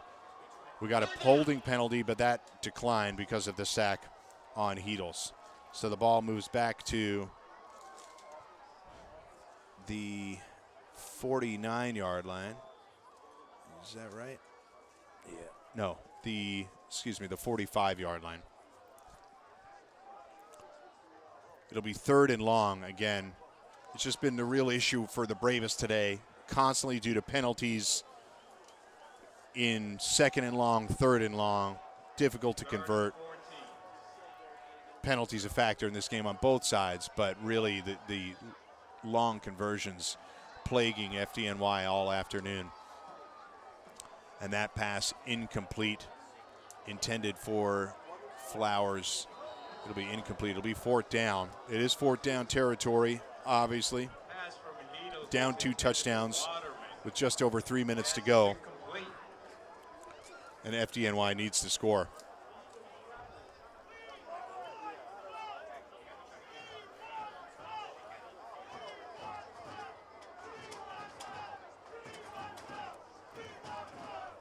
All right. Like we said from the top of this broadcast, the Fun City Bowl has a lot riding on it. It's a massive rivalry. The emotions run high. 93 the defense. 15 yards, automatic 1st down. Wow. Now we have a penalty on NYPD. And we have a new lease on life for the FDNY. It was 4th in desperation time, but a 15-yard personal foul gives them a free 1st down at the 31-yard line. The complexion of this game changed drastically with that penalty. Like I was saying, a lot on the line in the Fun City Bowl. Not just for the pride of this rivalry game, but for the stakes at whoever wins this game is likely to play in the national championship game for the National Public Safety Football League. And on 1st down, Heedles is sacked again. Number 24 for NYPD. We've called his name a lot today. Kendall Clark out of Tilden and Morrisville State. Tejada in on the play as well. Manny Tejada, the linebacker. Timeout. Offense. All right, Bravest calls a timeout. 3 minutes to go. Down 28-13. And it'll be second down. They're at the NYPD 37-yard line. And it'll be second and about 17. Let's head to a break right now. We'll come back with the rest of the fourth quarter action. Tom Olkers served others. He was an incredible husband, father, NYPD officer, and FDNY firefighter. At age 26, Tom worked at Ground Zero in the rescue and recovery efforts following the attacks of 9/11. Throughout his courageous battle against World Trade Center cancer, Tom deeply appreciated the care provided for him and his family, including the FDNY's Family Assistance Unit. One of the TO Foundation's first initiatives is to purchase a family assistance van to help ease the burden for other firefighters and their families when facing an illness. Together, we will honor Tom by helping first responders and their families in their hour of need. Please visit tofamilyfoundation.org today. All right, we are back here. 3 minutes to go. 28-13. It'll be second and 17 for the Bravest. They need to punch it in and punch it in quickly. Thank you to some of our sponsors for the FDNY, the New York Firefighters, Heart and Lung Institute, Tunnel to Towers, the Tommy Olkers Family Foundation, Clay Med Mobile Health. Here we are, second and 17. Heedle's back to pass. Another holding penalty. He's got a play downfield, pass incomplete, but it's yet another holding penalty. This one on number 50, Sky Parami. It's constant blocks in the back, and the holding calls have really plagued FDNY, but I have to really put it the other way. We talked a lot about how the penalties have shaped this game, but a big part of it. Number 50, offense. Going back 10, previous spot, replaying first down. A big part of it is that the NYPD defensive line has gotten a lot of push on the Bravest offense. So, yes, there's been a bunch of penalties called, but this isn't just on the officials. The NYPD is creating issues for the Bravest offensive line. So, can't pick an individual MVP on that defensive line, but they've all been a big part of it. All right, it's second, and now they have the ball at their own, at the NYPD 47, the first down marker, all the way down to the 21. So it'll be second and 26. Heedle's back to pass, under pressure, and he's sacked yet again. Taken down at the 50. Call whoever number you want. Number 34, Joe Baccia. Number 58, Daniel Effinger. Joe Baccia coming in on the tackle as well. So another big play for NYPD, pushes it back even more. It'll be third and 29. For the Bravest. It's desperation time. We're approaching the 2-minute mark left in the game, and they have to do something to score here. And I have to say, NYPD looks like they've worn out the Bravest at this point of the game. Heedles throws over the middle, intended for Aviles, incomplete. It'll be fourth down and 29. It's all or nothing time. When NYPD gets this back, they're going to do their best to run out the clock. I don't know exactly how many timeouts Bravest has left, but they've used a couple already, so at best they have one. NYPD is going to really take it all the way down near zeros if they don't get a first down here. So it's all or nothing here. A few more sponsors to shout out. Firefighter Robinson Aupont, serving in the Army National Guard. Again, saluting him and his Charlie Battery I-78th Field Artillery Unit, watching tonight's action live at their base. Heedles goes downfield. The pass is complete, but does not get the first down. Complete to Marco Babby. And NYPD will take over. They'll look to run out the clock. Few more sponsors. Tunnel to Towers Foundation, Rigging NYC Contractors Incorporated, Long Island Outdoorsman, JAG Physical Therapy, Embassy Diner, Hartford Funding, Colville and Associates, personal injury attorney, Bridie's Grill Room, and the Gary Sinise Foundation. Thank you all for supporting this game, for supporting the FDNY Bravest, and for doing everything that you do for everyone out there. So just under 2 minutes. I think it's victory formation time here, I believe, for NYPD, but Bravest may have a timeout to stop this. Davian Quinlan hands it off right up the middle. That's to number 3. I believe number 3, John Paul Donato. No, that was the number 2, William Woodley. Second down. Just under a minute and a half to go in the action here as NYPD just looks to take the time off the clock. And now they are officially in victory formation. Quinlan kneels it out. He'll need one more, and then we'll go to 000.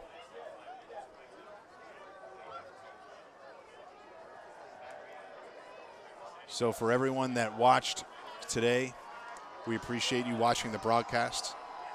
My name is Mike Blewett. My partner is John Heffernan. We still got a little bit more to talk.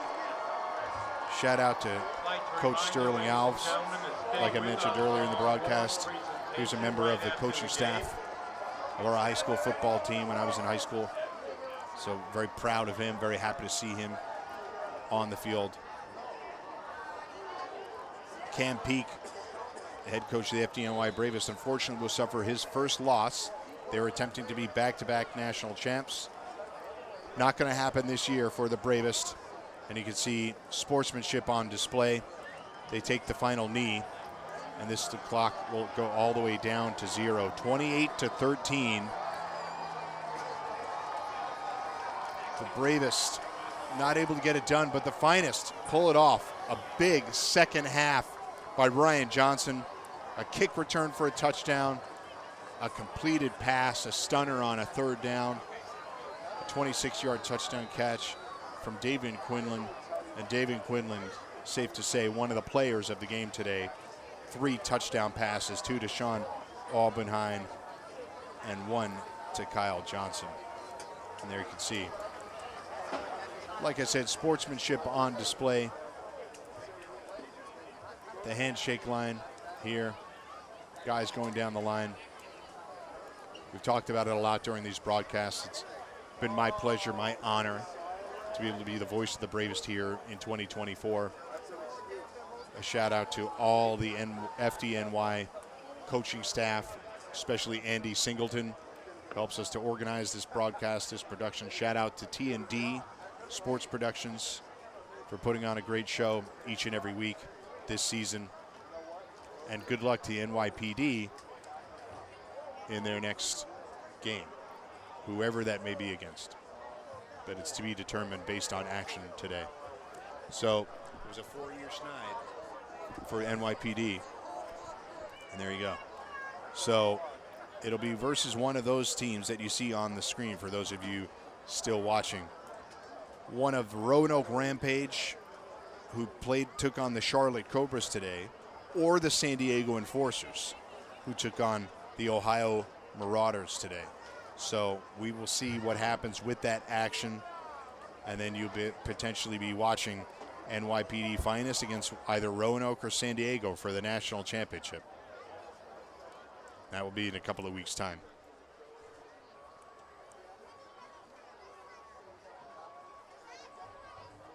We're going to have some post-game ceremonies down on the field. We'll have a presentation of the MVP award, the FCB trophy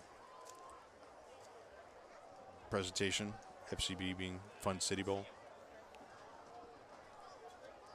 So as we get that set up, we're going to head to a break right now, and I'll come back and get set up with the award presentations.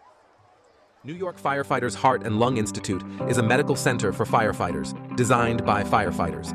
As a leading provider of advanced medical screenings, we take pride in offering the best healthcare experience for firefighters and first responders. Since 2002, the New York Firefighters Heart and Lung Institute has been dedicated to screening, diagnosing, and treating first responders and their families each and every day. We provide a broad range of testing and medical care, including cardiac and pulmonary testing, as well as educational seminars focused on firefighter safety throughout the USA and Canada. We are proud to have recently entered into a partnership with the Uniformed Firefighters Association to encourage all firefighters to come in and get tested. New York State awarded a grant to the UFA for testing and cancer screening, and they have partnered with the New York Firefighters Heart and Lung Institute to provide certain services at no cost to the individual. Check out FDNYHeart.com or call 516-441-7614 to schedule an individual or group firehouse visit today. If you've been injured on the job, first notify your employer, seek immediate medical attention, and then call me at 516-280-4033. We act aggressively to litigate your matter's preclusion, and we keep you fully informed throughout the litigation process. I'm here to fight for you.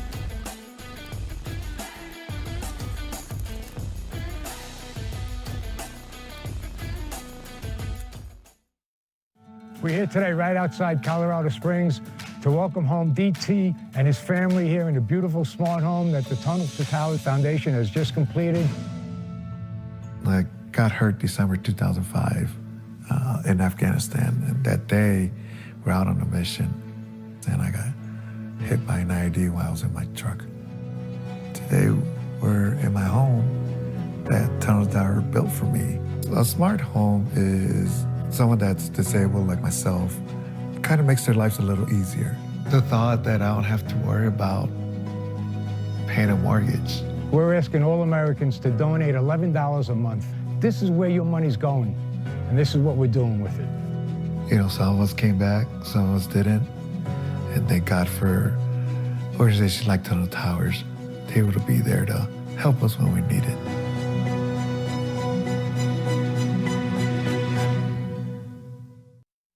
Tom Olkers served others. He was an incredible husband, father, NYPD officer, and FDNY firefighter. At age 26, Tom worked at Ground Zero in the rescue and recovery efforts following the attacks of 9/11. Throughout his courageous battle against World Trade Center cancer, Tom deeply appreciated the care provided for him and his family, including the FDNY's Family Assistance Unit. One of the TO Foundation's first initiatives is to purchase a family assistance van to help ease the burden for other firefighters and their families when facing an illness. Together, we will honor Tom by helping first responders and their families in their hour of need. Please visit tofamilyfoundation.org today. All right, we're back live from Mitchell Field, where the Fun City Bowl is officially a wrap. NYPD wins 28-13. Big victory for them. But we're going to go down to the field with John Heffernan with one of the stars of the action, Ryan Johnson.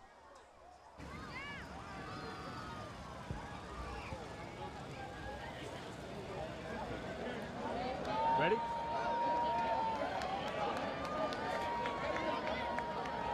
Back here live on the field, post-game Mitchell Field.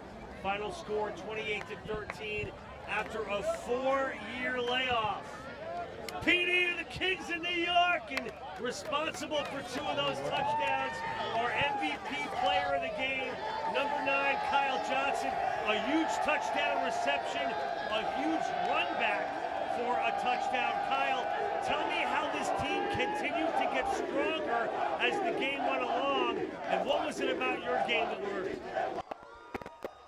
Congratulations to NYPD Finest. They are the winners of this year's Fun City Bowl. We're taking a loss this year. Defense did a good job getting them off the field, putting our offense out there often, early and often. So I got this out there on power turn a lot, got good looks on there, and film all week. And offensive line making every play, quarterbacks making the right looks. Kyle, you know, a lot of attention, and deservedly so, given to the fire department. As we mentioned, a 4-year winning streak. They've got a tough back in Trey Wilson.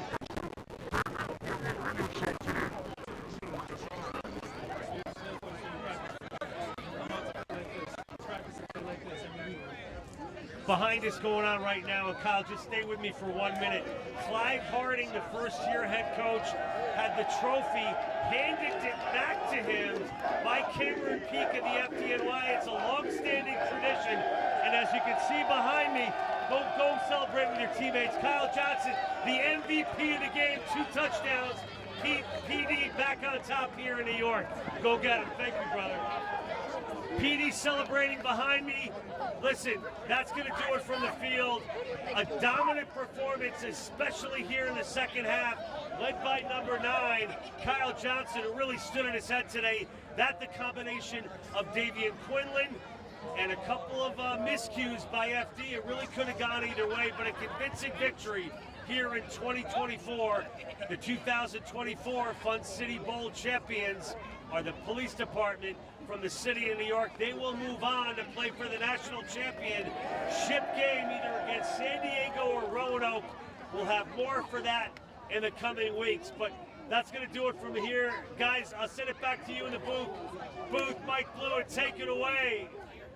All right, good stuff there from John. Appreciate you being there. For some reason, I called him Ryan Johnson. He's not a Star Wars director, but he was the star of the game.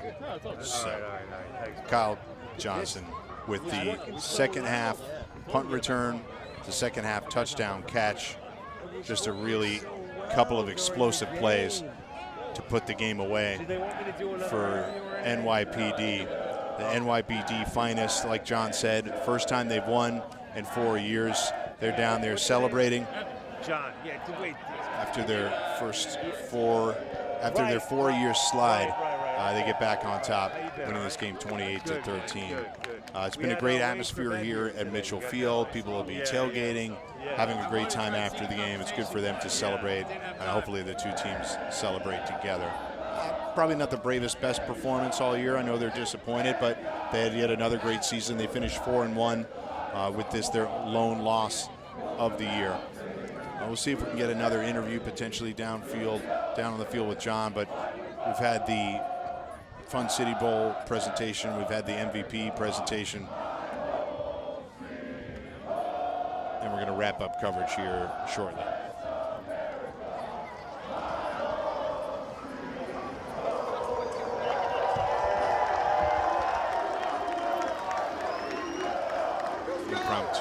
Rendition of Ladies and gentlemen, let's have a great hand for both teams for a beautifully played game here this evening. Congratulations once again to the finest of NYPD. They are the champs of the Fun City Bowl this year. We'd like to announce the MVP of this game. The MVP of tonight's game goes to a player from NYPD Finest, and that player is number 9, Kyle Johnson.